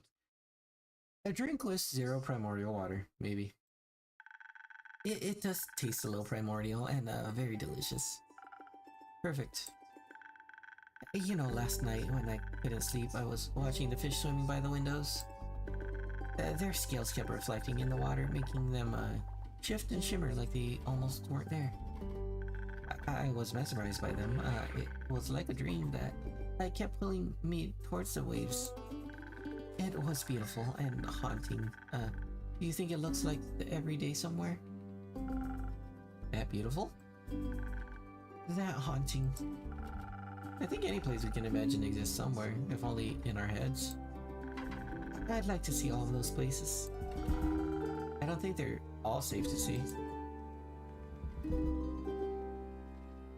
The closest friends. Fable. By the dragons, they're here. Are you alright? I am. The innkeep kept me safe. It's good to see you both are well too. Couldn't you have let us know you were breathing? We couldn't find you anywhere. I'm sorry, I just woke up. Were you guys worried about me? Maybe. Of course we were. I don't even know if you can swim. I can you? Of course.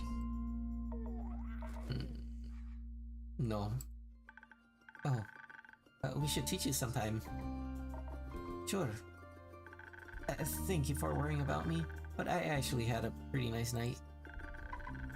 Oh yeah, and I gave Grace and the innkeeper a small concert while we were all stuck inside. Oh, said that we, missed that. I can't track down Void to give you guys an encore. That'd be, nice. I'm sorry I didn't get around to picking you up. It's okay, I bet the roads were a bit busy. Yeah, it was a little tough getting out. Rufus loved it though. I think he made some new, Seems like this catastrophe had some pleasant side effects. What happened anyway? Did a whale eat a moon this time? No idea. That's supposed to, no idea what that's supposed to mean, but no. Or maybe, no idea how it happened. They say the primordial sea flooded the Twilight Chasm. And it all spilled out through its portals into Pezzoa, leaving us with this mess. That's new. At least the other continents probably got through it without much trouble. For once, they can be less jealous of our portals. I do hope everyone is okay. Everyone we could check on is. Luckily for us, the water's drained enough to rescue everyone's around here. Though I heard the underwater hasn't emerged yet. Happy to see you all emerged. Mostly. What does that mean? Are you still drowning your sorrows? Still looking for someone? Yes, I was wondering if Melly is here. She wasn't home when I checked on her. No? She didn't stop by yesterday, nor today. Did you see her before that? Did she say where she'd be going? I'm afraid she hasn't been in since you returned from Zolford. That wizard punk hasn't seen her either. Took a second to ask him why he almost broke down Kumo's door looking for Grace. Do we know if she can swim? I'm sure she can, and I'm sure she's just taking shelter elsewhere. You taught her how to hide well, after all. Maybe she's just putting that to good use. When I returned yesterday, I found Rufus eating out of a strange apparatus that dispenses food and water every couple of hours. Like someone really smart set it up for him in their absence?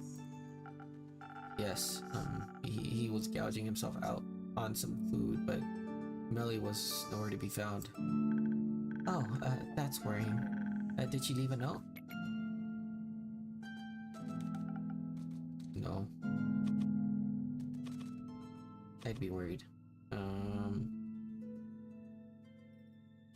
sure she's okay ignoring the fact that he's feeling down about it. And in truth, it is kind of a worrying situation.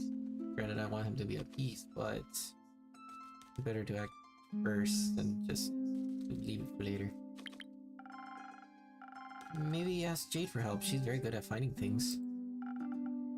Shall investigate that avenue right now. Fable, would you be okay with moving our time? Time? You got an appointment or something? More like a date. Oh. I can't wait for that story. I'll tell you later. But no. Yes, we should move it. This isn't the kind of dancing in the rain I was hoping for. Me neither. Another time then? Yes, I'm looking forward to it. Me too. I hope she didn't try to investigate the fish. They'd eat her alive. Sounds a little more hopeful. The girl's savvy. I mean, look at the contraption she left behind. Ain't no fish got a chance against her. Being hopeful isn't really my thing. Then make it your thing. I'll let you know if, when I find her. Such a man of few words. A man of fucking words. He's just worried. Speaking of worries and words, Lynn, it's good to finally see you back. How was the escorting? I hope you didn't get too wet. It was, it happened. How did it happen? Well, actually, this can wait a bit, right? Yeah. Thanks for understanding. I'll be back later once I can think more clearly. I'd like to check up on Uncle Dragon, make sure that Old Fart is still up and running. Abel, I'm guessing you'd like to check in with your family too? Yes, I would love to make sure everyone's alright. Maybe Melly's with the Marathine Hydra. She really wanted to ask if for tea recommendations. I'm counting on you returning with a good story. Don't get too excited. I'll see if I can drag Rhea and Fancy Pants along as well. Think they could use a drink. Speaking of which, got one for the road? Sure thing. Something strong to get you through all that socializing? You would got it. Okay. He wants to read. Which means if you give her the brawler, charisma, she needs speed, and she needs that. Gotta deal with that. I think that would be best. 7 brawler. Fight through the pain next. I am most likely gonna go for 7 brawler then. This feels like it makes more sense. Let's go. Alright.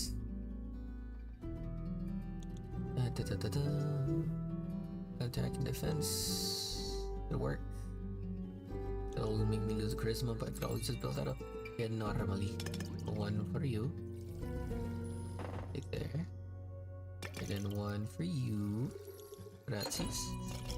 No, another one for you. Thank you. And another one for you. That's Southern Brawler, but I don't want that. I want Taylor's Courage. Thank you again, Andu. My partner in crime. Here. The strongest thing I could brew up for you. Thanks. Miss these drinks. A little. Oh, that's sweet. Don't dwell on it. Anyway, Fable, let's go. I'll be right here. I'll be right there. I'm sure everybody will be okay in the keeper, so don't you worry about it. And make sure to keep a hot chocolate warm for Melly. I'm sure she'd love one of those. I'll give it my best. I know you will. Don't swim out too far. Oh, we'll see. Get it? See? I'm just kidding. Anyways, the waters are dangerous these days. What are you up to? I'm gonna make sure I have enough ingredients for a hot chocolate around, I guess. No. Good to see that you're open and keep.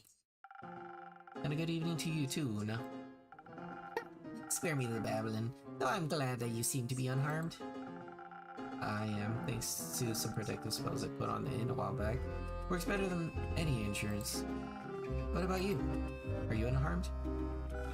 I'm as good as Neo. Might be missing an arm, but that doesn't mean I forgot how to swim. It's easier than walking, actually. And breathing it in the water instead of air was unexpectedly nice. These gills aren't just for decorative purposes. I felt a little bit like home, you know? But the waters tasted different than that of the Astral Sea. More, primordial, I might even say. Yeah, I figured. But you don't seem to be very worried about it. Whatever happens, be none of my business now. I'm retired. The water also doesn't bother me. That shouldn't bother you too much either, am I right? Since you're so close to... I knew you wouldn't forget. I might be old, but I'm not senile. Me neither. So you wouldn't call the Primordial Sea your home then?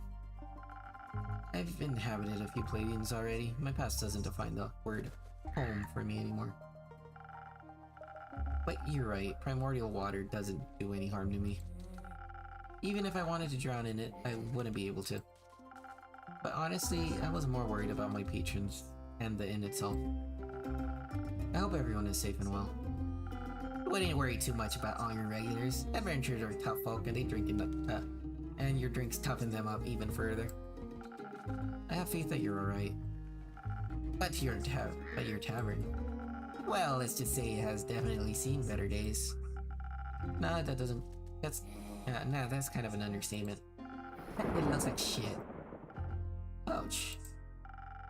I've been working the whole day to clean up as much as I can. My condolences. Hey, have you ever talked to the Wizard of Morlia? No, sadly I haven't had the pleasure. Oh, you should if you get the chance. He's always loved all kinds of spells and enchantments. Or the kind involving trickery like puzzles and traps, but I'm sure he also knows a protective spell or two. I mean, he's been protecting the Wizard Tower for quite some time now. I'll keep that in mind if I ever get to meet him. But I suppose you're not just here to talk. How about a drink? You definitely have a way with your you definitely have a way with customer service.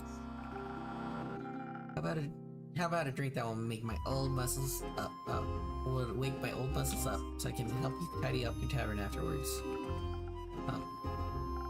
I can't quite remember having asked for help. What's that? My old ears suddenly can't understand what you're saying. How unfortunate, maybe a strong drink would help. Alright, coming right up.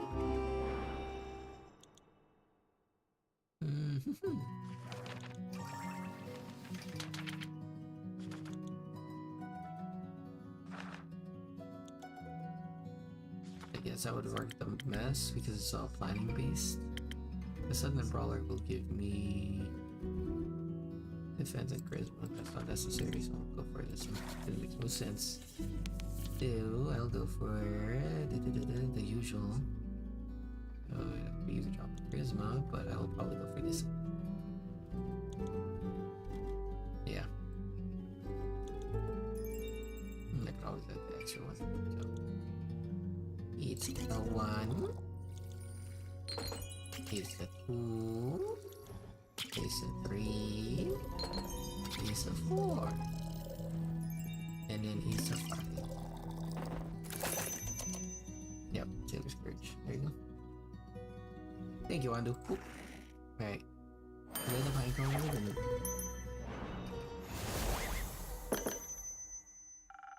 There you go. A drink powerful like the astral sea. Wonderful. I consumed enough primordial water to last me weeks.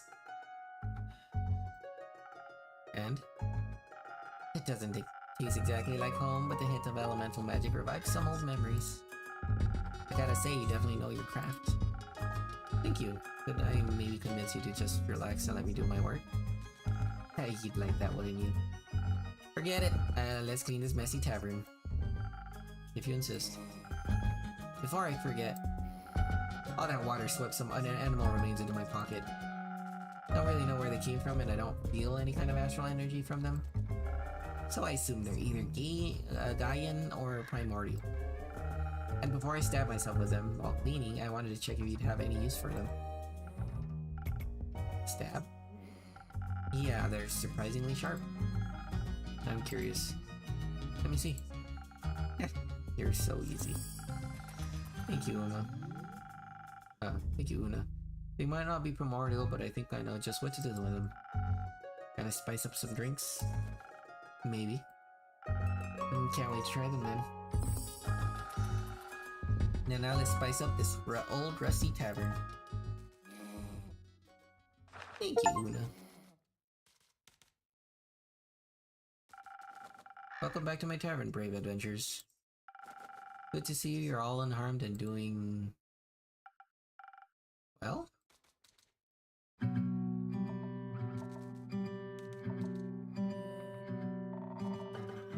At least we didn't drown. By the way, who's the granny on your porch? Looks like... looks like she's collecting driftwood. Don't mind her, she's an old friend of mine with some weird habits. She wanted to help tidy up my tavern after the flood. That's kind of nice, actually. I suppose so. I couldn't convince her to let me do it alone. Did the flood hit you as well? You bet. Had to hold on to Rhea for a quick second there, or else she would have been swept away like a twig. Hadji wish. We had just passed Themis when it happened. Luckily, there were only 2 carriages nearby, wedged between sturdy trees and a large boulder. We managed to pull ourselves out of the raging waters and into those carriages. Dragons. It could have gone south real quick. And yeah, our tavern looked a wee bit wet as well. It is. I've been working nonstop to clean it up. That's not good. Working nonstop? Comes with being self-employed, I get. No, I mean the flood. Never heard of a flood that massive. It spread all the way from Theramis to Zenith. You're alright. You're right. We certainly aren't that close to the sea. Themis maybe, but not year in. It's all still very recent. We'll have to wait till we know the true extent of it. But what about your mission? Did you complete it before the flood started?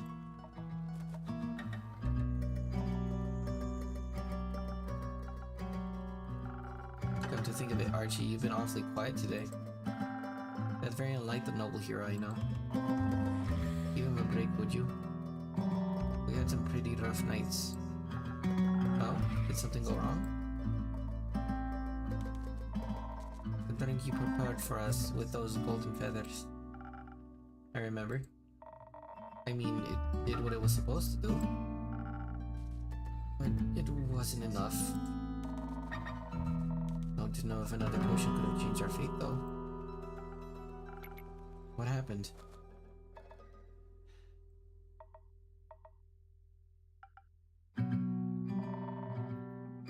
I guess I'm telling the story then.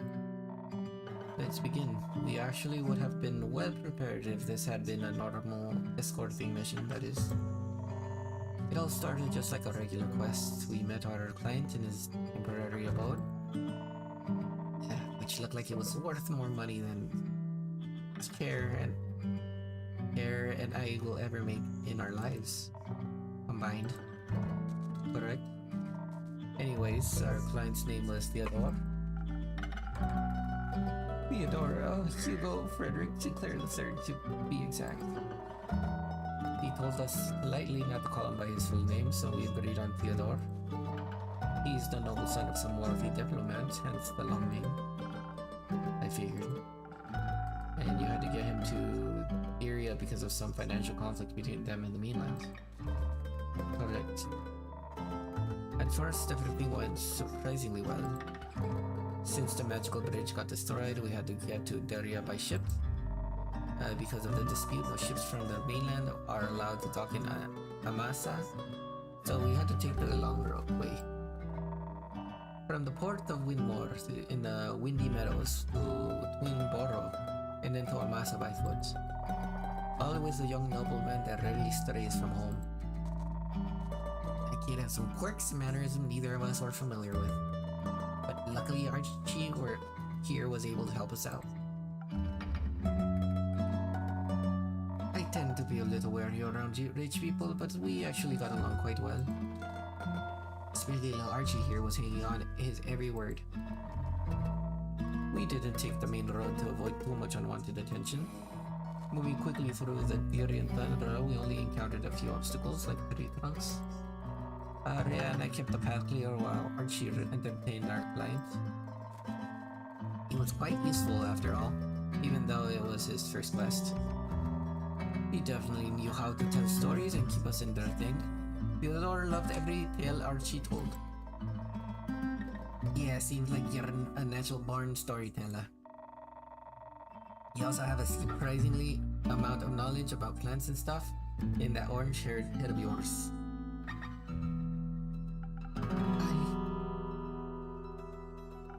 I'm glad I could be of help.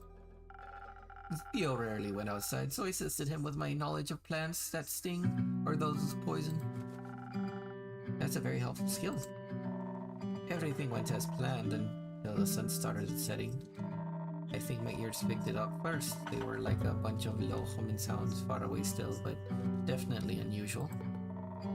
Didn't hear a thing, and I'd always trust the fluffy ears of a Bukakian over my own. I asked the two boys if those types of sounds were common around here, but they both denied it. That's when I started getting this weird feeling in my guts. Every experienced adventurer develops that sooner or later. It's like a sixth sense to keep you out of trouble. I know what you're talking about. I love me feeling deep within your stomach. I knew something was wrong, and that if we didn't get out of there, our situation would only get worse. At first, I just told Ria. Didn't want to alarm the two boys. Your client should never be afraid, that's just bad customer service. Agreed. So we quietly tried to figure out what to do. By then I could also faintly hear the deep sounds. But if I could hear them, Archie and Theodore could as well. And they also heard us talking. It's unfortunate. We agreed on positioning the two boys between us, even though Archie proclaimed he could fight as well. A simple but effective lineup, me at the back of the line, Sarah in the front, but she's got the best ears. Theodore was still calm. He said something along the lines of course they'd try and start an assault, that's why I hired you, remember? He's not wrong. I just would have expected more, the regular kind of assassin. Whatever that might be. If you'd let me continue, you'd get it. Sorry, my bad. To make things worse, it got really dark real quick. And we could hear the guttural grunting all around us. She said, "Bogging crap, what are they? Well, where are they? Where are they coming from?" But, well, at first I could only see one, then two. Then suddenly they were everywhere. Zombies! We were surrounded by zombies. I had to think fast. There weren't any gaps in our formation, so I knew we had to fight. Thanks to those enchanted feathers and your drink, I was able to quickly overpower 2 zombies by smashing their heads together. You're strong. I like strong women. I pushed both boys forward so that they'd get moving. I knew if we wanted to get out of there in one piece, we needed to stay together. Kara was blocking attacks left and right, slicing through rotten skin and brittle bone with her greatsword. She was a sight to behold. My sword lended me its power to fight us through. But I would have needed more time to figure out a plan. There were just so many of them. I knew we had to get back to the main road. The terrain was so deep in the forest, was very uneven and made running away from a horde of undead even more difficult. How did so many of them even get there? At least it was apparent why all those animals had disappeared on the road. They got eaten by the undead. And we'd be next if we didn't get the f*** out of there. So we ran. But turns out a nobleman's clothes aren't made for running. They're made for nothing except looking obnoxious. They're not even that comfortable. I was more prepared than Theo, but even some of my seams ripped. I could hear Rhea behind us telling us to hurry up, unless we wanted to die. So I wrapped my hand around Theo's velvet coat wrist and just didn't let go. There was no way I would let anyone die on my first mission. But then, right before we got to the main road, he tripped. I suppose it was bound to happen. Rhea had somehow outrun us and was already stumbling into the main road ahead. I tried to pull Theo up on his feet, but his pants must have gotten caught in some thorns, and he just couldn't get up. I tried to get him free, I really tried, but my hands were just so sweaty and shaky. I saw the zombies. I saw their rotting faces and they got closer, and I was far ahead to realize what was going on, and when I finally noticed, it was too late. I knew getting to the road was our main priority, but when I got there, the 2 boys were missing and I knew something must have gone wrong. I turned around, and right as I did, I saw Archie and Theodore on the ground. A bunch of zombies getting real close to them. I warded off the first 2, maybe 3, but there were just so many of them. And Theo screamed, that most horrifying scream filled with pain and agony. I've read about that sort of scream before, but I didn't think it would sound so heartbreaking. Yeah. That's when Rhea and Carolyn suddenly appeared next to us again. They pushed the zombies back and helped Theo get up. Well, as much as he could with what was left of his left leg. I know I had to come up with a plan. There were too many zombies for us to fight, and running away would have been difficult since Theodore was hurt. But your drink was driving me forward. Kind of like a drinkable Lucky Charm. I had already tricked a Chimera into giving me its saliva. So I should have been able to handle a few undead and a hurt client with ease. Yeah, I tricked that Chimera? Sure did. You truly are full of wonders. And since fighting also wasn't a possibility this time, I thought maybe I could have outsmarted the dead. Theo was hurt, and he also wasn't looking too good. The undead seemed to be drawn to the smell of his fresh blood. And thanks to your drink, I was still quite hasty. I knew I could outrun any dead. Oh. So on a whim, I turned back to the other 3. Rhea was trying to fight back a dozen monsters while Archie supported Theodore. I grabbed a piece of bloody cloth that had been ripped off of Theodore's leg. I don't know if they listened or if it was just the smell that drew them to me, but I yelled, I'm here. Come and get y'all a fresh piece of meat. I thought she'd gone crazy, I tell you. But it was a smart move. I definitely had their attention. Archie was out of it, so I told Ria to just follow the path to Amasa and treat Theodore's wounds as quickly as possible. I would then catch up to them as soon as I was done there. And that's what we did. I didn't argue with a woman that are taller and faster than me. Her quick thinking probably saved our asses. Good call, both of you. I led those brain-dead monsters in the opposite direction. Turns out I could easily outrun them. But I wanted to get rid of them once and for all, or else we wouldn't have been safe for long. And as soon as I spotted the cliff between the trees with nothing but the vast sea further on, I knew what to do. I knew I had to override my instincts, so it was kind of dangerous. But I yelled one more time, "Come and get me if you can!" And then I threw the piece of cloth off the cliff. Instincts kicked in and wanting to play fetch, and luckily my will was stronger than the monsters. One after another, they tried to catch a blood-drenched fabric and jumped, falling to their, hopeful final death. I can't believe that actually worked. Me neither, but otherwise I wouldn't be standing here. I'm glad. Seems like the undead are kind of like pack animals, at least for the most part. A few of them didn't take the bait, but nothing my greatsword couldn't fix. I followed Rhea and the boys' track until we met up again. We could hardly see the light of Massa in the distance.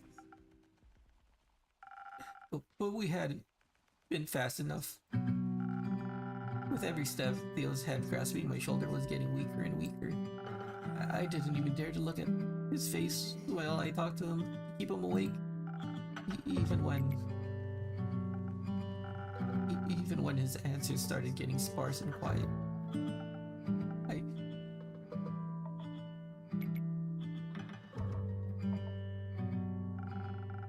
But you made it, right?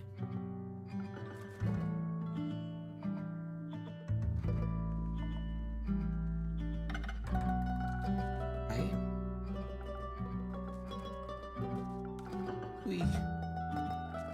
No. We didn't make it.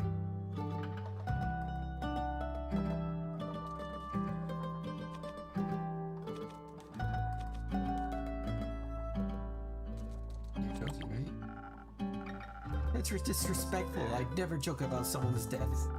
Especially not his. I'm so sorry, Archie. I didn't know the mission would be so dangerous. It's not your fault, Innkeep. It's none of our faults either. Maybe I should have prepared a different drink for you.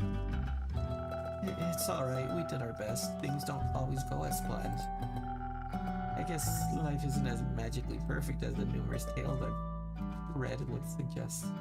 Bad things can happen to anyone, even to those with the purest of hearts. Some may deserve it, but most don't. I just wish it wouldn't have been him. It's such a selfish thought, but I can't get it out of my head.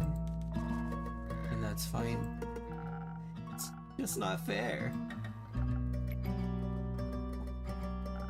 I apologize, I didn't mean to raise my voice like that. It's alright, kid. We know the pain you feel. You know, there's some deaths are inevitable. Illness, old age, whatever it might be. Those are easier to stomach, even if they hurt. That's true.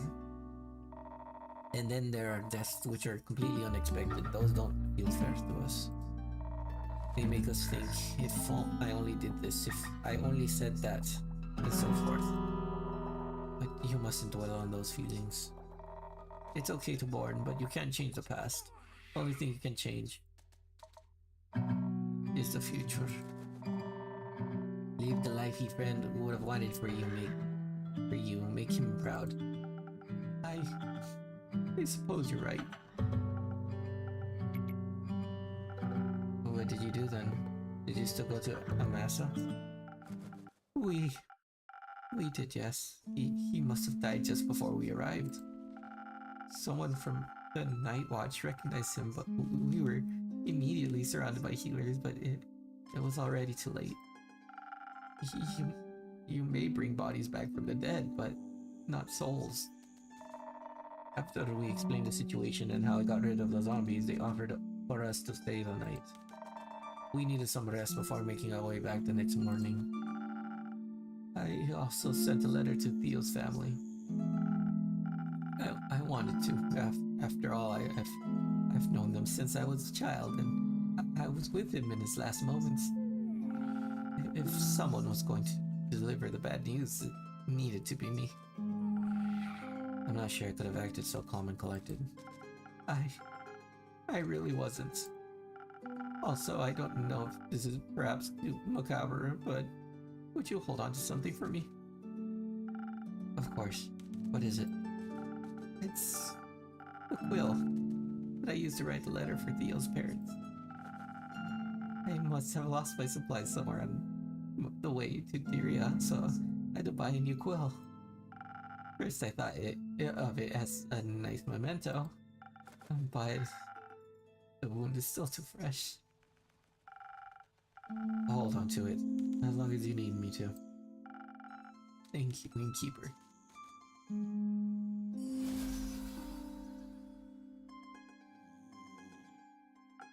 Just what was going to happen with the dispute between Tyria and the mainland now? Now that an ambassador has died on Tyrian soil, it's just such a big mess. And we didn't fix anything. We just made things worse. Anyway, I'm just so terribly tired. Please excuse me. Good night, everyone. You want to sleep here tonight? There's a little company can do wonders.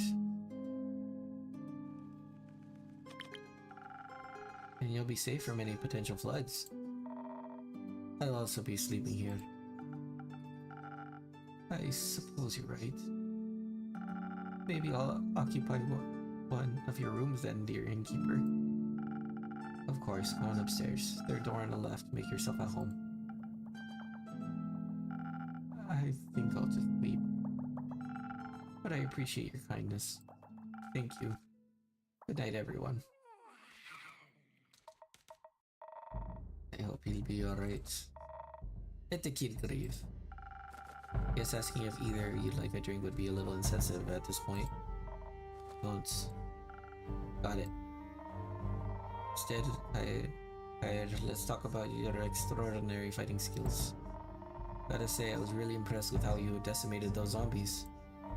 It takes a good beast slaying to no one. A good beast slaves, no one.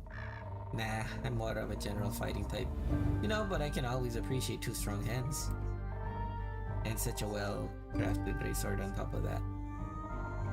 Happy to see you appreciate solid craftsmanship. It was a gift from my baba. She told me the great dragons themselves gifted it to her, but I don't know if that's true. Have you ever heard of the great axe of Ur? The most powerful weapon ever, forged by this world themselves? You bet. You think it really exists? I mean, my baba loved to tell stories. But if her sword was made by the dragons, maybe your great axe is also more than just a myth. Dwarves have their origin in subterranean caves, you know, on the plain of Ur. I grew up in about a labyrinth of caves surrounded by gems and ores, legends and tales. I mean, I haven't seen it with my own two eyes yet, but I'm convinced a legendary weapon exists. I bet it's so large I probably won't even recognize it as an axe. I've heard Ur keep it in the resting place at all times. Yeah, though so far no one has found that yet. And hopefully no one ever has to. What do you mean? You know the tale. If someone was to wake Ur up, the apocalypse would begin. But that's just an old tale, right? Something you tell kids that don't want to eat their food. You know, eat up or will awaken. Questionable parenting techniques, if you ask me. Yeah, I get to hear that a few times when I was still a wee bear. All those tales ever did was make me want to craft a legendary weapon myself.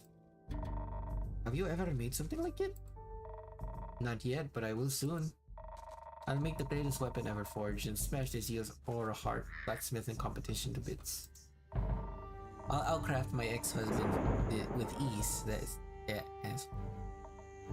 ex-husband? Yeah.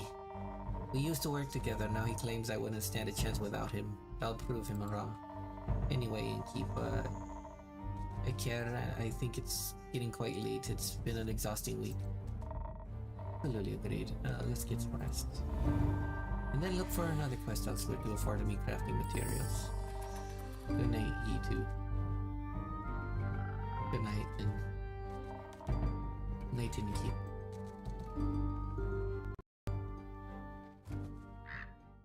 Okay.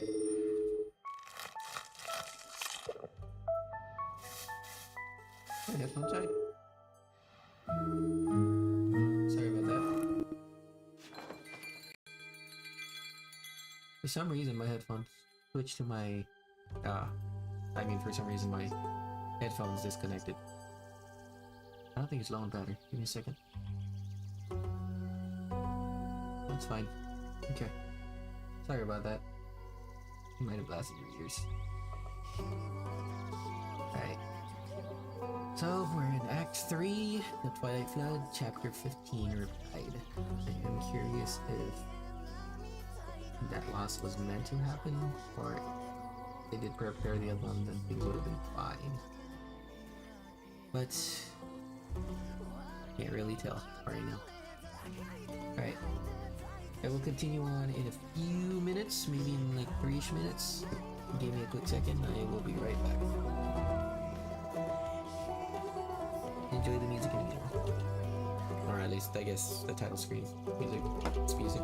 Anyways, be right back.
Pobrecito.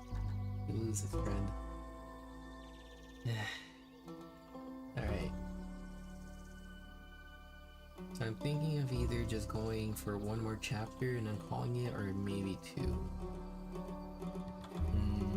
How you feeling? Too long of a day. I don't know when the next time I'm gonna stream is. I hope a little bit tomorrow, but knowing me,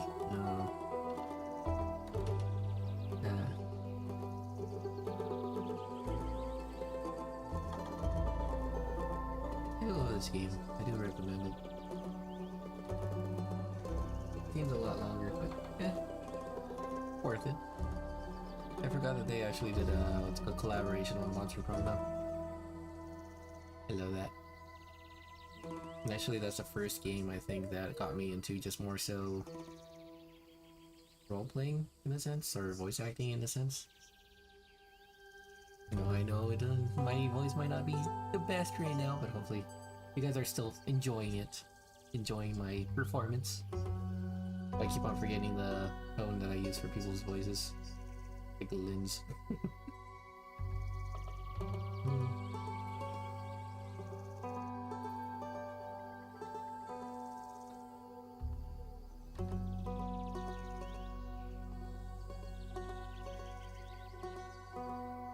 Thank you very much for coming along so far. I believe I should... Oh no, the 3 minutes have passed. I didn't check. I'll give one more minute, I guess. Yeah, at 11:07. Started.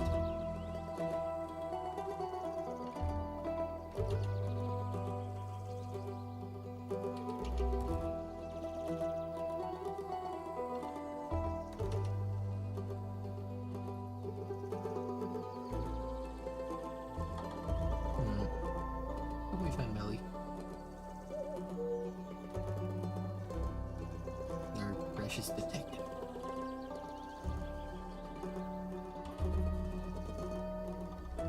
Okay. About time. So... I suppose that means let us get started on our next day.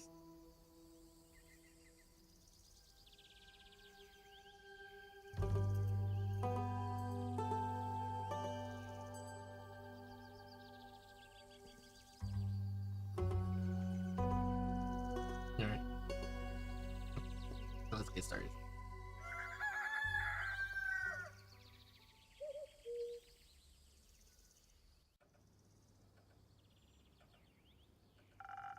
What's up, my fellow Enigma?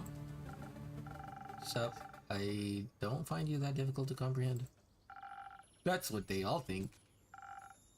How's it going? Hopping, running? Bad. Why? Tsunami hit my tavern yesterday.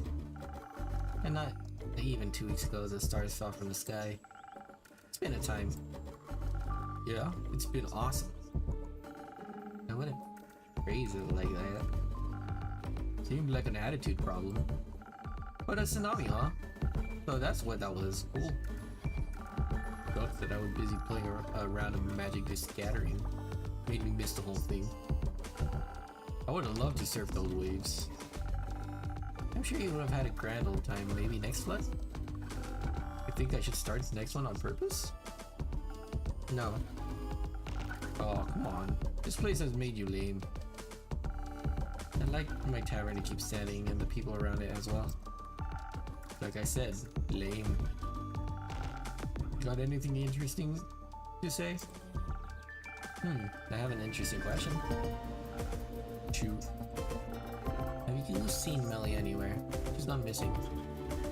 Oh, that pocket-sized detective? Sure did. Several times even. Were any of them recent? Recently? Would say so. I think the last time was 2 days ago. I was chilling in the Moon Swamp, had just tested out that witch's spa. Good of Void Boy recommended. Good old Void Boy recommended. Met some lost travelers on the way back and was giving them the conversation of their lives. When that cat rudely interrupted my business pitch. Made them run off without a single handshake, little snitch. What were you selling? Hair, growth, cocktails, inspired by your little things. You drink them, your hair grows. Fast? Oh well, fast, smashed, fast. It will grow eventually, you just gotta have some patience. I see. Tell Melly at the Moon Swamp, where exactly did you see her? On the way to the moon pools, duh. Where the paths diverge and nature tries to lead you astray from its shimmering reflections in the water. Isn't that near one of the Twilight Chasm portals? Oh yeah, that means she got a fresh opportunity to go surfing. Good for her. What a positive outlook on things? Anyways, good to have one of those. After all that matters is life is fun, right? I don't know about that. Life is full of many beautiful important things. Not all of them have to be fun. They should be, at least for me. I don't care what you're up to. Speaking of fun, been wondering, do you think I should explore the Twilight Chasm? Do you want to? It sounds exciting, especially since I've never been there before. They say it's just like Avalon, but reversed with a different color scheme and all that. Do you enjoy Avalon? Sometimes. I haven't been home in ages, let me tell you. As soon as those portals open up, I was out of there. Running from the pesky consequences? You got it. Been wondering what a nightmare version of Gaia looks like. That's what they call it, right? Avalon's the dream, the Twilight Chasm is the nightmare, Gaia's like waking up. Probably doesn't look too different from the seaweed core, am I right? Didn't tell you. So you claim, but I know a fellow scam artist when I see one. In the mirror? Oh, you think you're funny, don't you? Well, you're hilarious. High five, bud. No. Bummer. Anyway, with your obviously non-existent, only hypothetical plane traveling experience, do you think I should take a trip down to the horrors of memory and melancholia? Melancholia? I think you should. It sounds very exciting. Who knows what you'll find? Maybe the answers you seek. I'm not into seeking any answers, I already know what I want. And maybe you'll find the right questions. You're so weird. You know that, right? That makes two of us. You got me there. Fascinating advice, Innkeeper. If I cared more, I'd probably say it says something about you. I mean, I did say it, so... Luckily for you, this is already boring to me. And how about a drink to keep you with me a little longer? We're on the same wavelength today, dude. Yeah, hit me with one of those. Something for those waves in my brain so you can keep my interest a little longer. I'll mix up something real quick. What a mofo. Brain. I don't know. Oh. I guess it could help him with his bravery. I don't think he needs charisma.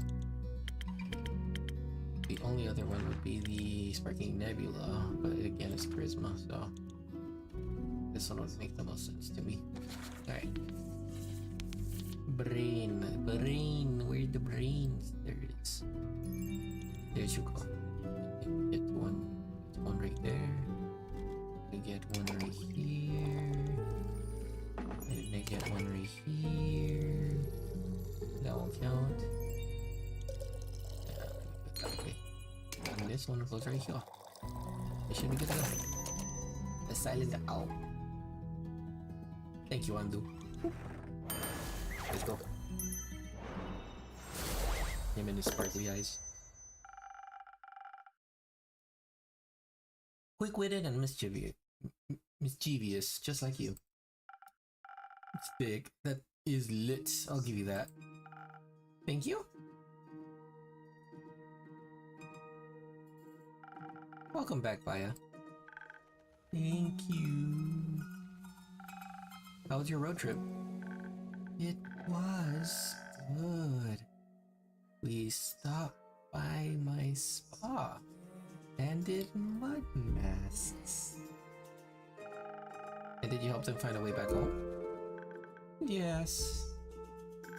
We saw a lot of weird fishes and dreams filled with dread. It was terrifying, but it was fun! We even got to explore the cruise mangrove. The nice ghost even gave me her sunglasses. You're so cool. What else is up? The sky and the sun, but no stars. And some trees? No, trees are in the middle. Not to an ant. Ants. So cute. Do you have any ants? Not on me. And you, innkeeper? Any ants? Not at the moment, sorry. Oh, no ants. Can I offer you a drink as an apology? Yes. Make me feel like a little nimble ant. Ant potion, got it. Forgot to check the other one. I got the tiger thing. Okay. I will make you as nimble as possible, I swear. I swear to you. Alright, okay. So I need all speed. There is only the slip strike. Okay. Got you. Alright. I put this one, but then again it'll give me the strength and I don't need the strength. And right, guys.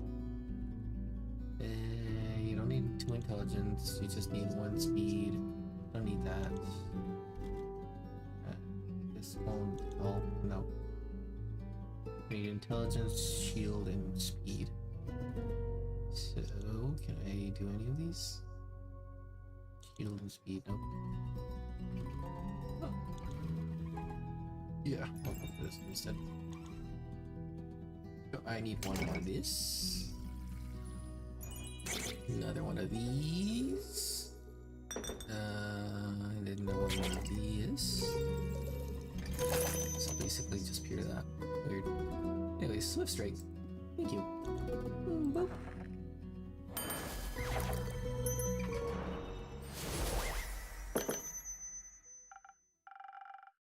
Here for my favorite.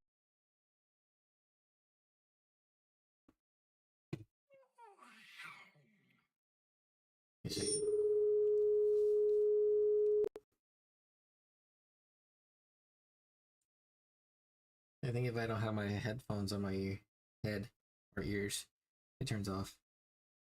But well, good to know at least. Hopefully it will focus. Alright, let's do this. Oh, this is so tasty. I want to look up the trees now. I'm sure they'll seem taller. Can I do anything else for you? Yes, several things. Have you been handing out my coupons? I have. Just recently I gave some to Void. Have people been dropping by? They have. And they're really nice. The mud masks are the most popular. And the flowers. Grace said my flower bracelets are her favorite. They must be gorgeous. I'm making new ones just for her. She'll love that. I hope so.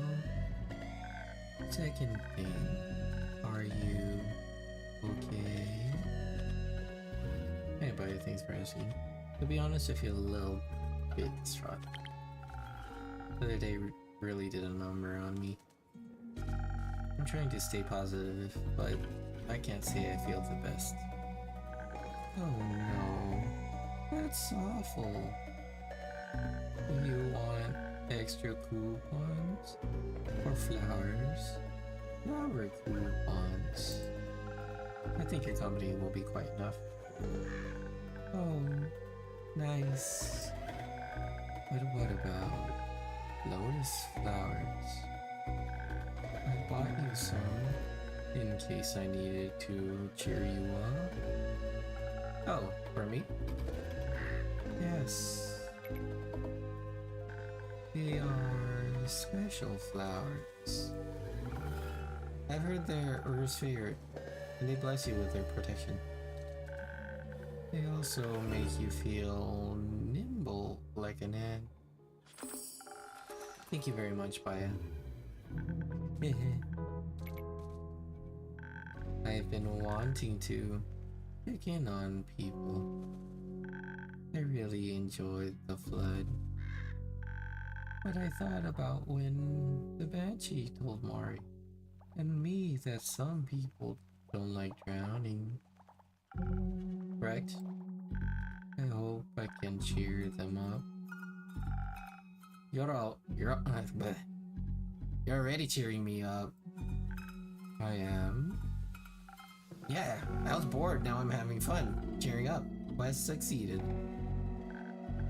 Yippee! I also have some questions. Ask me. Have you seen Melly anywhere near your swamp? The small cat, Bokakin? She might have been investigating your flowers. No, I didn't see a cat anywhere, but I was also very busy tending to my sniffing wallows, or willows, not wallows. Oh man, they need a lot of love. I see. How's your swamp doing? Good.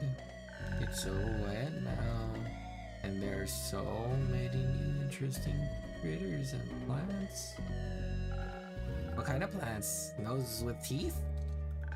Some have teeth, some have eyes, and spikes, and haunting spirals so long forgotten mistakes. Sick. I gotta check those ones out too. They're nice. They speak just like little horrible birdies. You're one of those people who can talk to plants? Yes. How are they doing? The plants, I mean. Depends on the plant, but they're all very loud at the moment. They love the water. They hate the water. They complain about the onslaught of the undead. They're ambivalent about the water. What was that? Ambivalent. It means they don't care, but they still want to say something about it. No, the undead. Ah, them. The trees from the Pale Woods are very upset. They say the squeaky undead keep chewing on their roots and bark and leaves. And their brains? No, they can't reach those. But there's a lot of them. Maybe soon they'll learn how to climb or fly. The Pale Woods? I've never been there before. Is it a good hangout spot? I don't think so. It's so dry. But maybe the undead like dryness. I would think they prefer bugs. Everyone should. Agreed. Hey, Baya, can you show me those Twilight Chasm plants? Would love to taste test them. Yes, yes. But you have to help me hand out coupons first. Do I have to? Please. Fine. Only because I'm getting bored again. Hooray! Meg gets all that she wants. Anyways, and please keep handing them out to people who need cheering up, innkeeper, including yourself. Will do. Have fun, you too. Thank you. Goodbye. Alright.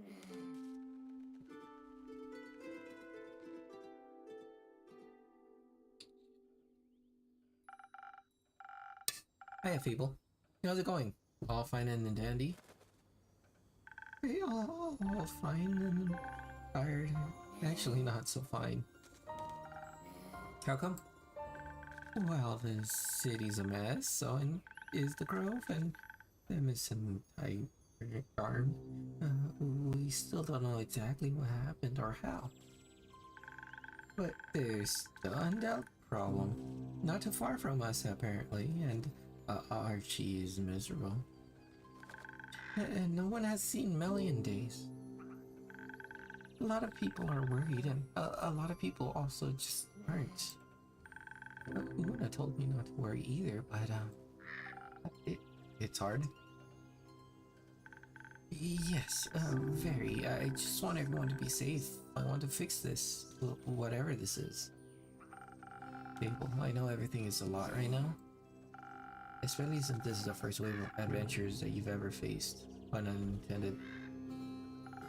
But Una isn't wrong. A little less worrying wouldn't hurt. I'm sure it's not as bad as it feels right now. I'm sure someone else will take care of it. No, I'm sure it's not as bad as it feels right now. Because even though it's dismissing at the same time to say I'm sure someone else will take care of it, it's not a healthy way to see things. Other people are gonna take care of things. Sure, it's unpleasant, but worse things have happened. And we've always been fine. Maybe it's just nature, or the dragons are craving change. There's nothing we can do about it. There's always something we can do. You taught me that. Sometimes things sort themselves out too. It's quite pleasant to wait occasionally. I just wish I could do more. I understand. How about a drink? There's something I can do for you. Not right now, I think.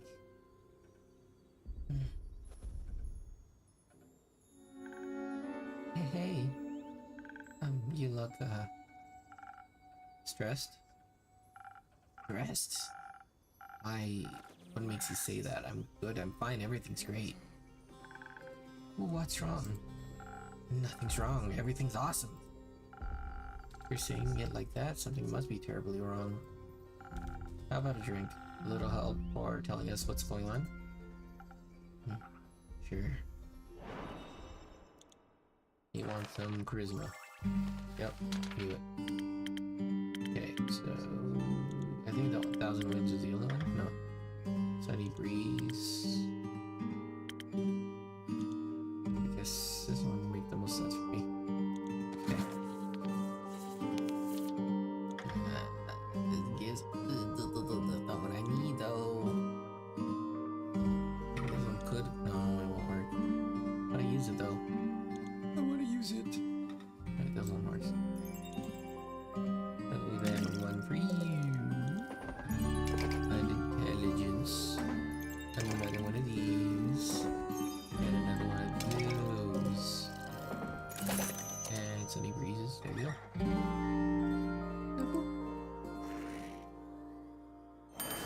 Okay, let's go.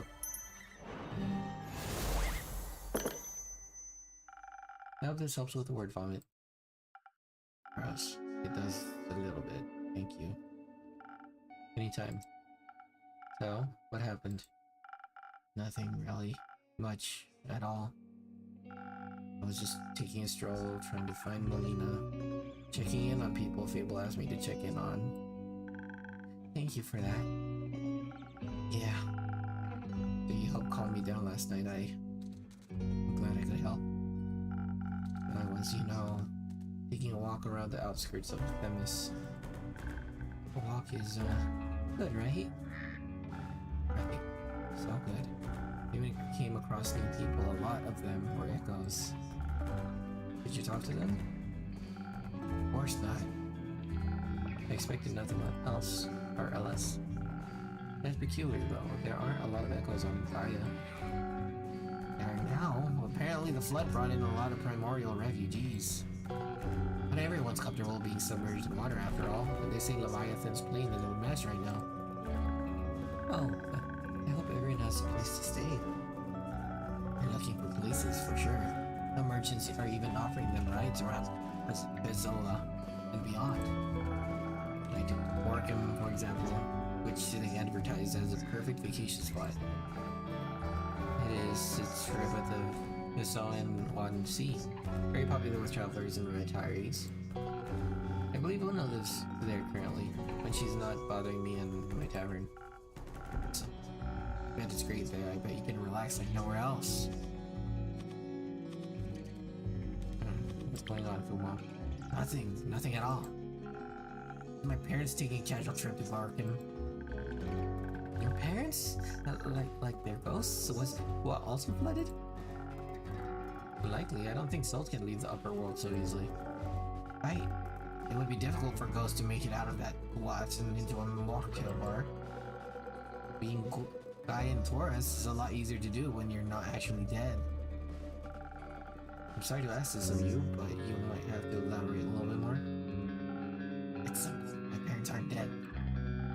I saw them with the merchants near Themis, booking a carriage and an all-inclusive boat journey to Borking. They're going on about how they had a positive outlook on having to leave the primordial sea. That was just like a free vacation, a blessing in disguise. Good for them. But didn't you see them die? No. I just saw a burning village and couldn't find them anywhere. The foolish conclusion was all mine. But they didn't die, they just...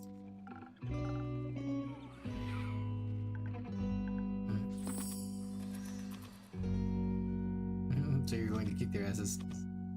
Alright, well, that's off. It's a new kind of awful for sure. It's stupid of me to think them dead. I shouldn't have thought that only the closet twat would make them leave me.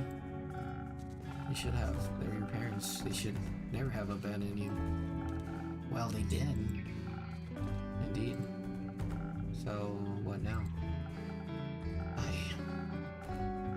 I'm not sure. This is...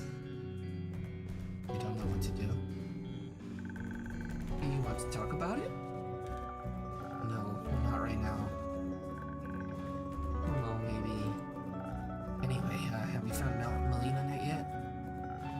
Not yet, but Nico saw her last at the Moon Swamp. What?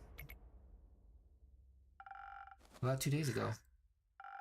But there's a Twilight Castle portal there, where the Dragon Curse blood started. Indeed. Did Maya see her? No, she didn't. That's great. That's awesome. That's even better. You've said awesome an alarming number of times. Because this is all so awesome.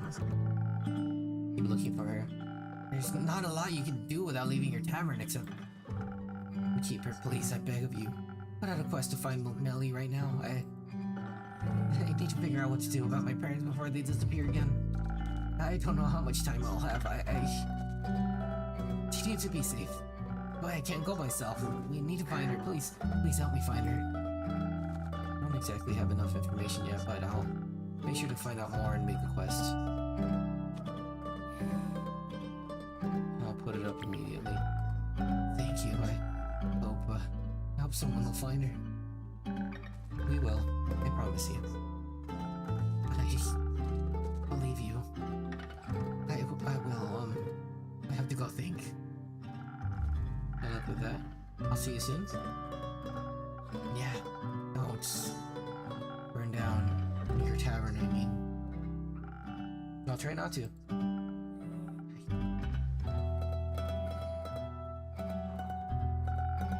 Someone's worried? Of course he is. But do you really think Melly is okay? I do. She's smarter than anything she could encounter. I trust her to take care of herself. I do too, but still, she's just a child. A very capable child. A child, nonetheless.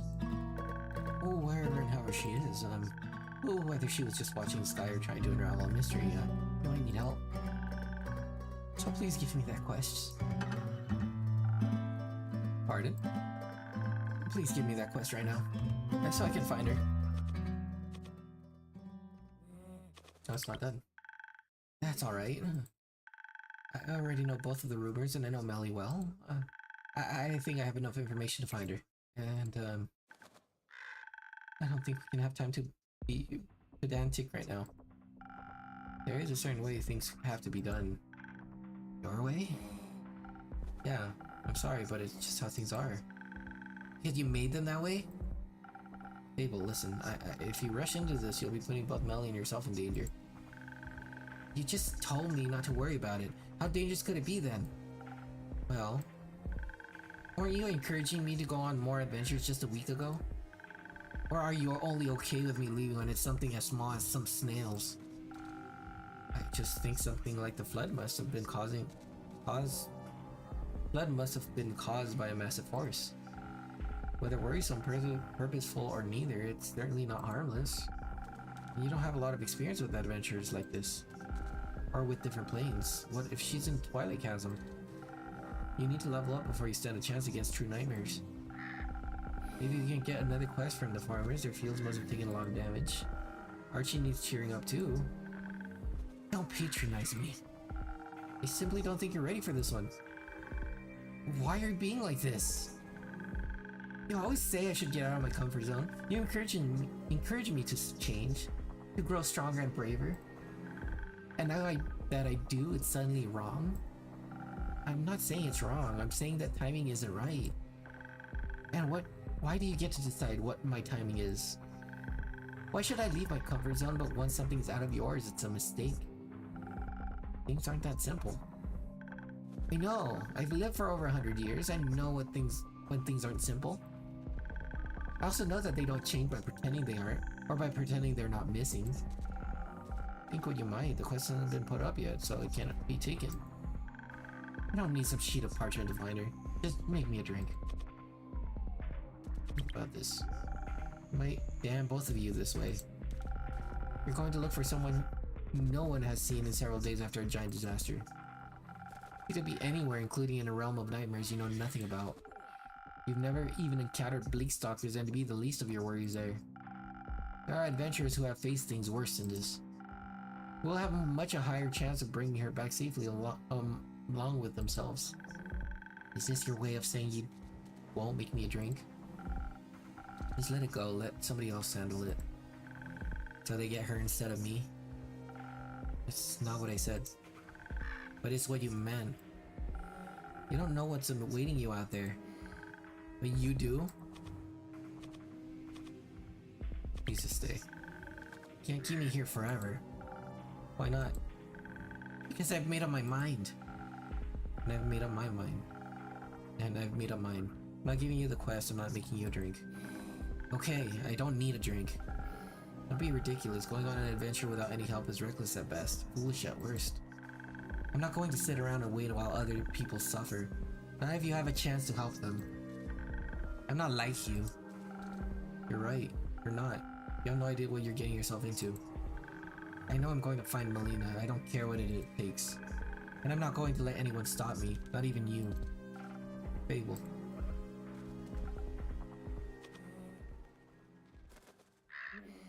They should have been honest.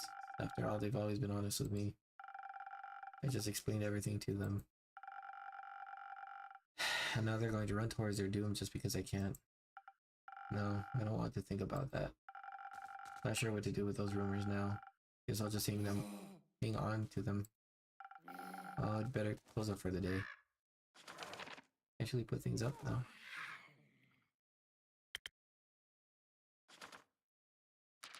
I have so many of these.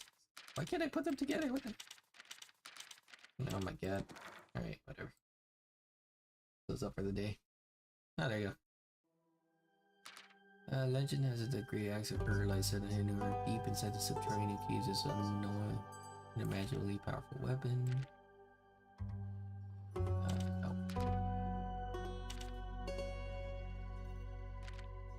Legend of clerics say that the first flame.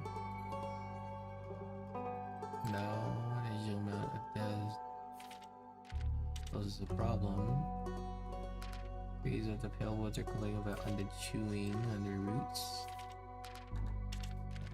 Great axe, legend of clerics, first flame, wizard of my great grandmother once belonged to a gift from dragons themselves very impressive. It's true. Maybe? That's that. Wash the sharp as twilight flood, once believed dead, flash, discussing. Come to town, electrical spooky armor, the capital's wrapped in the roots. Divine according to missing wizard of Orlin. Okay, don't seem to think often. I think I can always fall asleep. Hey, hold the vegan dead. Okay. Bellwoods and the surrounding areas have been abundant lately. First, dead snails, scavenging crops, and humanoid cadavers. Gnawing away at the forest itself, the local plants can't catch a break. That was why they suddenly hunger for the local flora. Some birds had actually preferable experience with the exanimate. Should look into this. Can I make another one? Nope. Okay.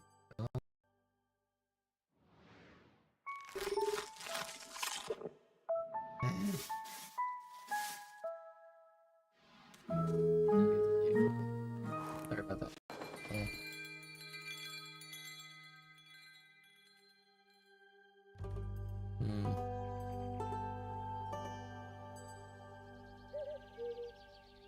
Okay. So that's it and done. I guess I'll do one more. Act 3, The Twilight Blood. Chapter 16, The Pen and the Sword. 20th of the Astral Moon.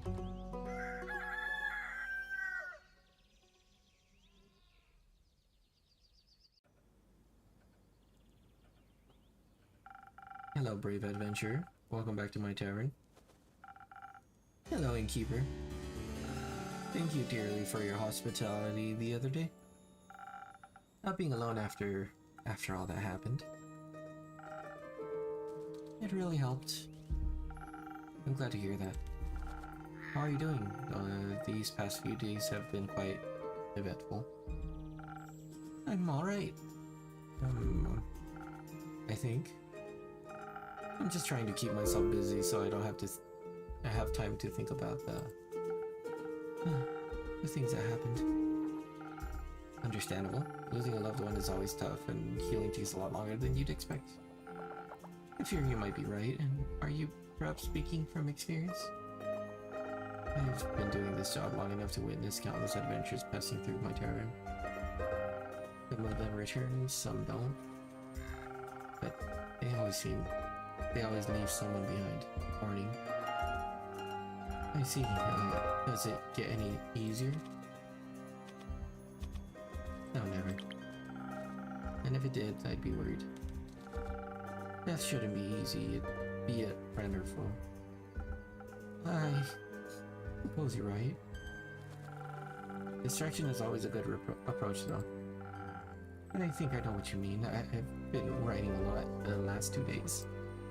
I want to hold on to every memory I've made along the way, and especially to Theo's last moment. I thought going on an adventure would be like the books I read as a kid. But not even remotely similar. Reality is always harsher than the stories portray. I'm sorry, Archie. It's alright. Thank you for your sympathy, but I'll manage. I've been thinking about switching careers. I think I might be better off at home, just dreaming of these adventures. And writing them down. With happy endings and all. I'd like to know the others mention how much they love listening to your stories. And so did Theo. Maybe I should take Priya's advice and really continue my life the way Theo would have wanted me to. Or wanted for me. It's the safer route for sure, and what you want, and why shouldn't you? On another note, how about a drink to wind down? Sure, why not? Any specific wishes? Surprise me with something that will keep me focused on writing. Something to ward off distracting thoughts. Nothing easier than that. Okay, so distraction, which means defense. Okay, so either steel tonic. No. Or frost lip. The steel tonic. Use fight. Intelligence, charisma. He's gonna fight his demons. Not be focused on his writing. Charisma would be nice, but maybe that would make the most amount of sense actually.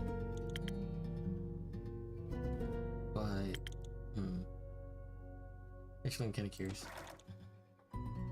This gives attack, lowers charisma. And then how about the Lotus? I just got. There it is. Drops to defend. Okay. So I think either one works. So it's either this one. Defense will be lower. This one. Both of them have the defense lower. I see that one. Yeah, because I think charisma being lower is fine.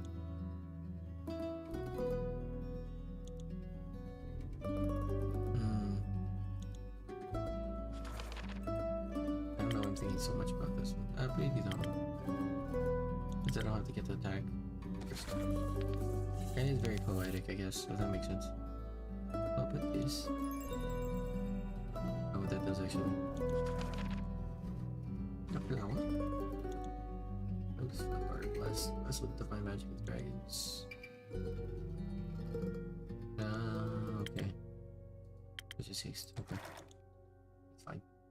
So, defense. I need one charisma. And then I need one of these. And then I need one more of these. And there's the first one. And there's a little boop in the nose. Boop. Good.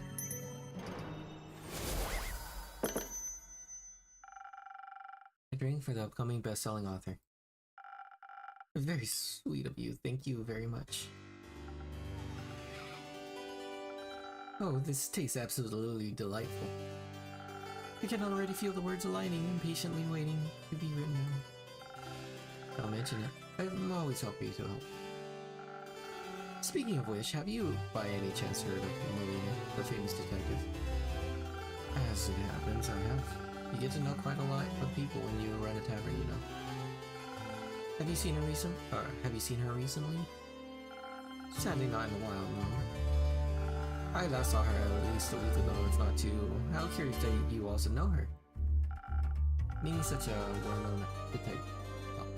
a well-known detective is a fantastic source of inspiration and exciting stories. I've heard stories of her solving the case of the lost familiars and so forth. Yeah, she solved the case alongside her trusty assistant. Ah, how inspiring. I'd love to tell her tale someday. Maybe I'll combine it with some other rumors I've heard about this one mysterious palace place in the southwest of Zoa. Oh, which one might that be? It's a wizard tower, a magical place full of puzzles, mysteries, and magic. I've heard tales of its harboring hundreds of books containing lost and forbidden knowledge. But that's not all. There are treasures of unfathomable value and magical trinkets as well. What an exciting thought for a young detective to stumble upon a place like that. Definitely a story I'd read. Promise to send me a copy, please. Oh, but of course. I'll deliver it to you myself. You know, even if we might be a few years apart, seeing her reminded me of my own childhood. Sure, the circumstances are completely different, and I was never allowed to wander off by myself. But she seemed a little lonely, just like me back then. Always looking for my own adventures, though she found them in the real world while I relied on books. But I'm glad she found an assistant to keep her company. The life of a detective can certainly be a lonely one. I mean, I also had Theo, too. But, it doesn't matter anymore, does it? I hate to be the bearer of bad news, but, well, Melly has been missing since the Twilight Flood. No! Tell me you're joking. Definitely not. I'm sorry. No, that can't be. I really hope nothing happened to her. She's so young, so small. What if she also... No, there's no need to panic just yet. Easy for you to say, isn't it? Your friend didn't die in your arms. You didn't have to witness his life fade from your eyes. Don't jump to conclusions, Archie. There are no clues to indicate what happened to Melina. We shouldn't expect the worst. She might be small, but she's tough, trust me. You're right, sorry. Let's hope for the best.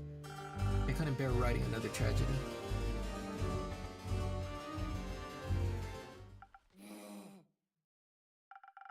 Umo, it's great to see you.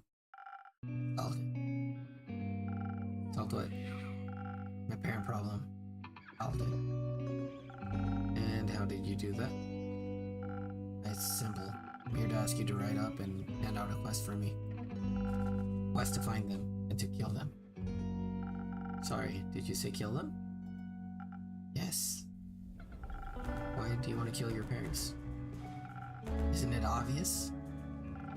Can't say it is. Their death is what set me on the bleak path that is my life. It led me towards my destiny, my purpose. Which would be stealing? Revenge? Vaginas? Of course. Now that they're back, it's messy on my purpose. Aesthetic purpose. Right. I must take my destiny back into my own hands. Can I talk this through instead? Talking doesn't solve anything. Might make you feel a little better and less murderous. No. I must embrace who I am, and for that, they must die. But please, a quest. Have it done. Quickly. As you wish, I'll set it up for you. Thank you. I shall leave it to you, then. I shall leave you to it. Before you go, how about a drink for the road? Maybe one that will have you talking about something other than killing your parents. Yes, I shouldn't allow them a warning. I must be deceitful about my feelings. I'll see what I can do for you. Yeah, man. I like it doing so well. And it just... Man. Right. 1001s. 1001s, right? Sunny breeze. Sunny breeze. I want to use this. I want to... But the other one... It's included either, huh? It doesn't. The only other one that would probably work would be a spoken heart. Well, I mean, I guess it symbolically makes sense though. He needs to talk to them. Yeah, it's good. We'll work it out. Wait. I need work. Yeah, because it doesn't need any speed. Damn it. Okay, never mind. I can't. Not spoken heart, so kind of makes sense though. I'm going spoken heart. Just as a symbology. Anyways, yeah. 1, 2, and 3. Wahoo! Okay. Thank you. Abu. And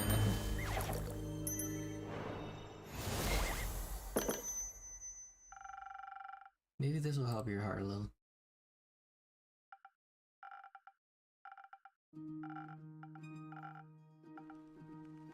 And it feels nice, really warm, like a hug. Do you need a hug, Kumo? I need to go. Stay safe out there. Here. And, Kumo? Have you talked to Fable? Yesterday, yes. They left to find Melly. I see. Good luck with your parents. I don't need luck, I need vengeance.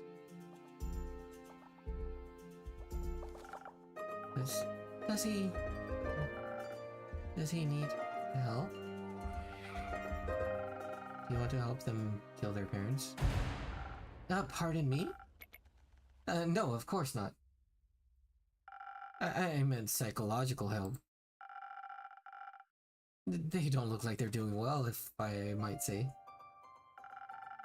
He's always quite broody and mysterious, but their parents made a life really threw them off that track. You wouldn't think that's a bad thing, really. And now they want to kill them, just because it doesn't fit the backstory they came up with. This is the possibility for a happy ending to an otherwise dark story. Please don't tell me you're actually going to set up a quest to assassinate them. I am, but I'm mere innkeeper to this tavern. I'm just following Kumo's wishes. I would have expected you to have a little more backbone, or moral standards, so to speak. Especially after everything that's happened, and the advice you gave me. What about the people Kumo's actions would leave behind grieving and mourning? Those were your words, all right? I tried to stop him, but I don't think I can get them to talk with their parents right now. You heard them. And that's exactly why there's still hope. Wait, I don't think I understand. Kumo won't take on the quest himself. So there'll be someone else that can talk to his parents. That sounds like a really questionable plan, if I may say so. It'll work out, I'm sure of it. Most likely, it won't be a difficult quest, especially not if you know your way with herbs. As a nobleman like you would, for example. Oh.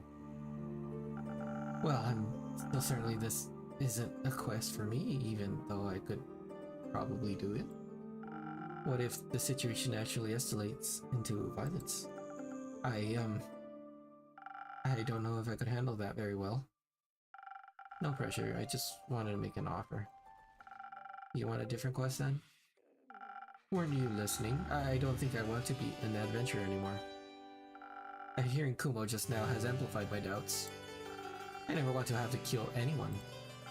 Being a murderer is not how I envision my life to be. Of course not. But I also know in what direction my life is headed from now on. My heart is still full of grief. This might only be a tale, but there's this place of infinite knowledge. Oh, are you by any chance talking about the subterranean caves on the plane of Earth? I've read so many stories about them. A hidden yet wondrous place. Though I really doubt an immortal like me would even walk there. But I've heard you can get there through the Twilight Chasm. Innkeeper, do you think that's true? That there's a portal to Earth somewhere in the Twilight Chasm? Oh, maybe. This world is full of wonders after all. And since the Twilight Realm goes from Earth dreams, I'd say it isn't completely unlikely. Just thinking about the caves makes my heart beat faster on my fingertips itch. Maybe I should write a little story about them. Time to write down some keywords, or I might use my ideas. You know, I don't think you need her to lead you. Your heart already knows what it wants to do. Huh? Do you really think so? Yeah, it's quite obvious actually. How about you go write down those keywords now? This might already be an upcoming bestseller. Oh, you really are a sweet talker, aren't you?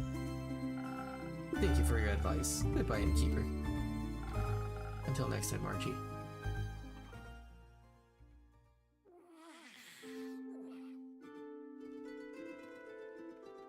It's raining, it's pouring, human is snoring.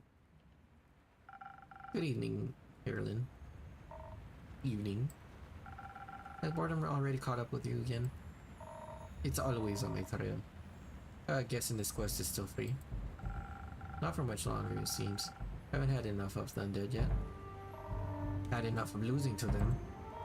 I want a rematch. There's no rematch for what happened. I know, but I won't let anyone else lose more people to them. I thought you'd be looking for Melly instead. Can't say I'm not worried about the little gal. But Fable is already on it. I trust him. And I trust Melly too. To come back, I mean. He promised me we'd see each other again soon. I'm learning to believe in people's words. You should too. Actually, wow. The idea of trust is a scary thing. Everything scary if able to be believed. Might as well pick the fun horrors to commit to. Like the undead?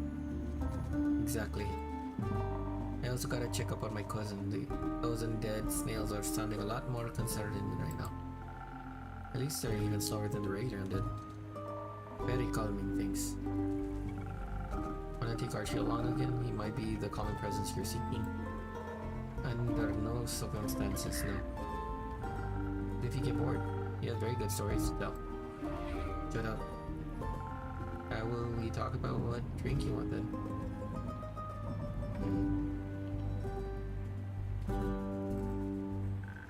Well, dearie me, my dearest acquaintances. Innkeeper, Dame Carolyn, you both look radiant today. What are we radiating? I shan't say, as it would be too rude. How polite of you. How are you doing, Scully? It's just wonderful. Yesterday I had the most delightful tea party with Sir Alphonse and Lady Frostgrip. Alphonse and I were able to learn so much about the times we've missed thanks to the young blacksmith prodigy. This world truly is an exciting and beautiful one. And by tomorrow the vampire will have forgotten all about it. But that merely means he'll get to remember again. How marvelous, the endless pursuit of learning is a wonder in and of itself. Speaking of learning, if you'd allow me, I'd like to learn how you are doing on this fine day of ours, Dame Carolyn. You do look a little spent, and I would hate to be intruding on your space. Just exhausted by all these people and their constant talk. You're good though, ain't your fault. I understand. The social aspects of life can be exhausting, as they come with so many rules and obstacles one must traverse. But throughout this overwhelming obstacle course of mortal interactions, we can find many magnificent treasures. And all of them make these efforts worthwhile. Like quests. I was thinking about friends, but quests too. Are you heading out on one? Yeah. What's its cause? An unusual amount of undead creatures are haunting Bizoa lately. Especially near the Pale Woods. Carolyn is going to check on that. An undead gathering in the Pale Woods? But why so? Is there a convention perhaps? No, it sounds more like the violent type of crowd. Unfortunately, it does seem that the sentiment is common among my compatriots. Sensitive sensibilities are often lost when you arrive from the afterlife without your soul attached to your body. We don't have a soul? You've got a lot of personality for that to be true. That is very kind of you for you to say, but I'm afraid I'm a mere fragment of my former self. An opportunity to find a new self then. What a sweet promise. Still, it is strange to have everything you once were forgotten. How can you be forgotten when you're here? People remember you as you are now, as I'm sure people did for your former self. I hope I shall grow into pleasant memory then, as well as pleasant presence. You already are. That makes my non-present soul very happy to hear. Think, Carolyn, would you mind me tagging along on your quest? It sounds like a haven of fascinating research, and I've not been able to indulge in that pastime for a long while. Sure, come along. A skeleton should be great help in wiping out a bunch of undead. Wiping out? By no means should that be our approach. We should study them, or better yet, strike up a civilized conversation. With enough charisma, I'm certain we can remind them of their moral conscience. Don't be ridiculous, don't rip us apart. We can simply ask the innkeeper for some additional defense in case they need some initial convincing. I could even offer you some frost armor to go along with it. A few frozen pine cones here and there, and they'll have a little more of a buffer. If your words don't take hold. Excellent idea. Why don't we just fight them, smash their bones together until they stop moving, no offense, Scully. None taken, though I believe the clever approach would be to rely on speed. And weakened and dead are rather slow, so we should embrace the possible advantage. Dexterity then, and defense, you are right on the track with that one. I suggest adding some of them Alkanite Lotus flower to this combination. Much like Citron, it will blast your weapon strikes and lend you some of the power of the Great Dragons. Undead are incredibly vulnerable to holy attacks. Indeed we are. This power of the dragons is a difficult one to harness. I'm impressed by your capabilities, Innkeeper. I think your delight should be aimed towards the magical ingredients. To dilute them in such a way is quite a skill in itself, as is choosing our approach to this. We should leave this up to him, correct? Yeah, you figured it out. Innkeep, some additional defense is a given, but what should we focus on, charisma or dexterity? And don't forget those wondrous infusions of yours. Oh, never. This entire run, I've been focusing away from fighting. I think I'm gonna go down that path too. Granted, it's harder to focus on the undead, especially with the grief that's happened. But I don't know. And the other one is kind of a difficult one.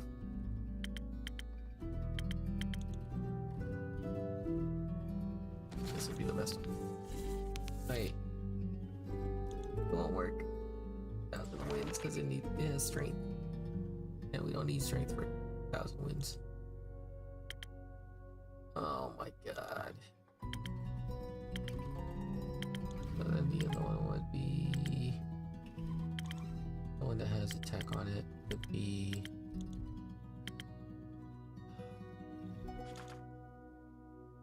this one. Spoken Heart. Yeah, okay. When you victory not powerful.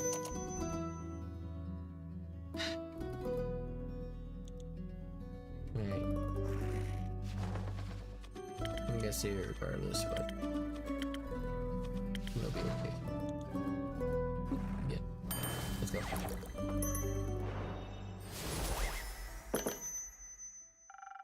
I would like to think that not all of these souls or bodies are fully lost. If you can't save even one of them, it'll be worth it. I couldn't agree more. Thank you for your faith in us, Innkeeper.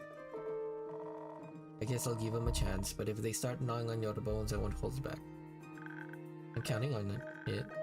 Come on, let's make some new friends. Enjoy your travels, your conversations, and your battles.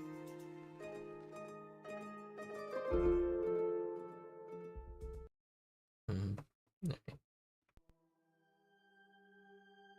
So I got two of them available. There's these two that go together. Yeah, they're talking about the Highlands, which we don't really have. Well. No, it is Twilight Chasm, but that's something else. Our rogue's parents were washed ashore by the Twilight Flood.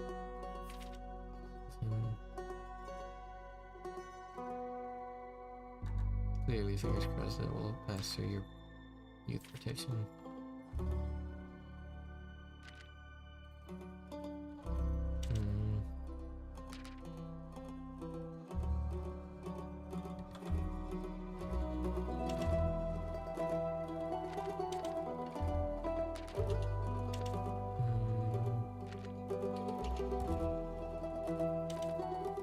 Legends, wonders, no.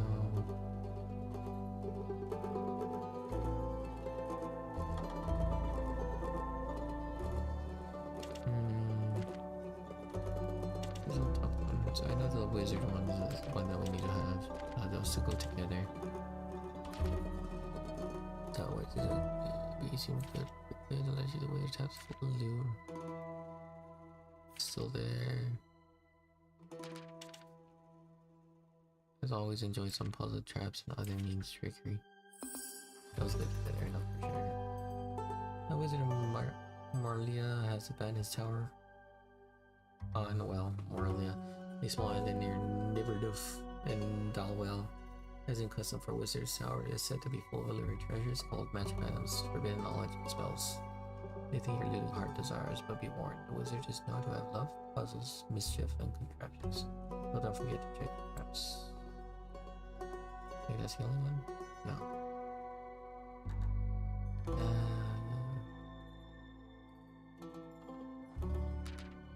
So, it's gonna be this one.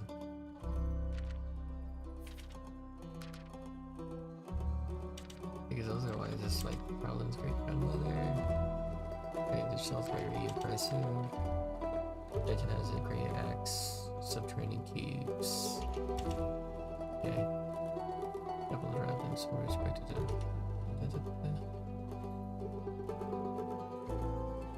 I don't think the spooky armor is gonna be part of it. The primordial sea. It's flooded. The castle doesn't mainly reach Fizzo. Maybe wash up something interesting.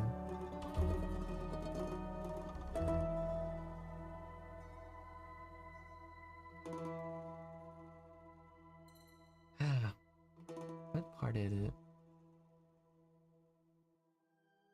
This is missing one if this is supposed to be written. Yeah.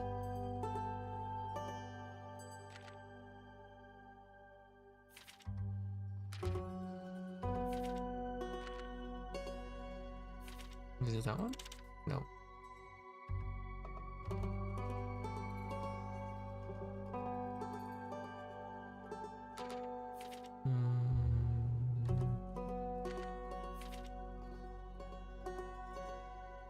Temple Highlands. How those two go together? Flying the flags. No. What is it then?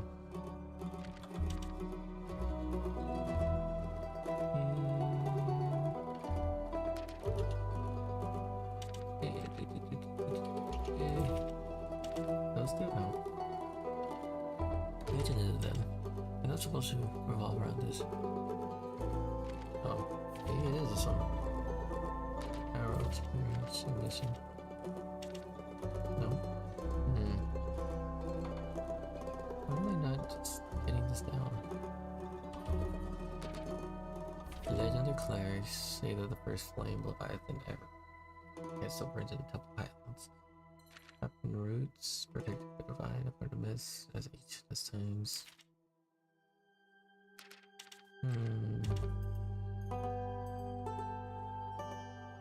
Doesn't feel like it works though. So what I think I have to go for is the rogues, but I don't know, maybe that one.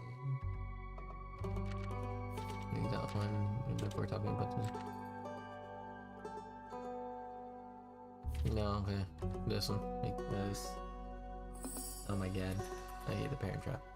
Quiet flood brought more to Fezzolia than the waters of the primordial sea, particularly to long-lost air echoes who had faked their own death and abandoned their own child. Now the kid is out for revenge and longs to have them killed as the fate of tragic past stories will it. These renegade parents were last seen in Portland near the Bottom Sea, so any bounty hunter should probably start there. Okay. Oh my god. I didn't feel like that was part of it, but I overthought it. Or underthought it. Not sure. Okay. With that, I'm gonna call it for the night. So we're on Act 3, The Twilight Flood. Chapter 17, In Pursuit of Entropy. Okay.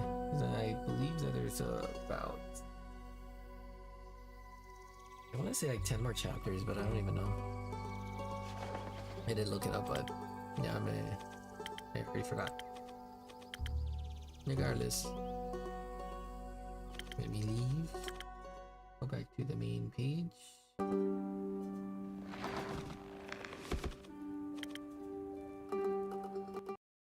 Okay.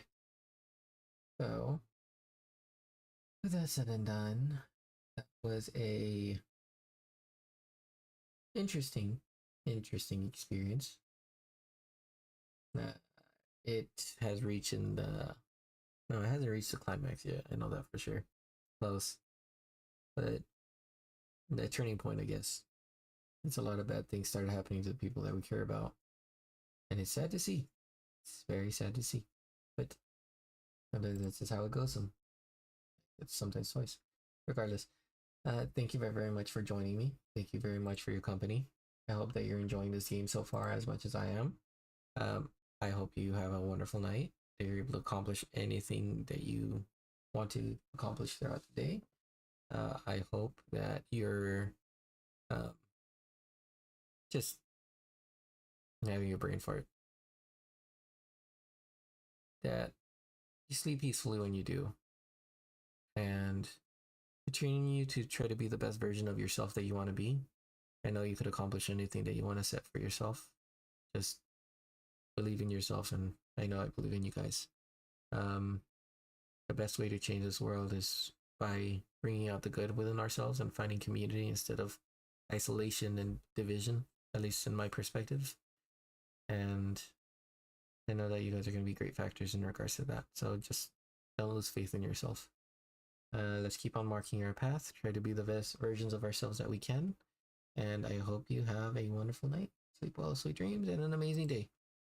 Hopefully, I see you guys again very soon, but I am uncertain with my own schedule, so it'll either be again next week or it'll be a surprise stream either tomorrow or sometime this week.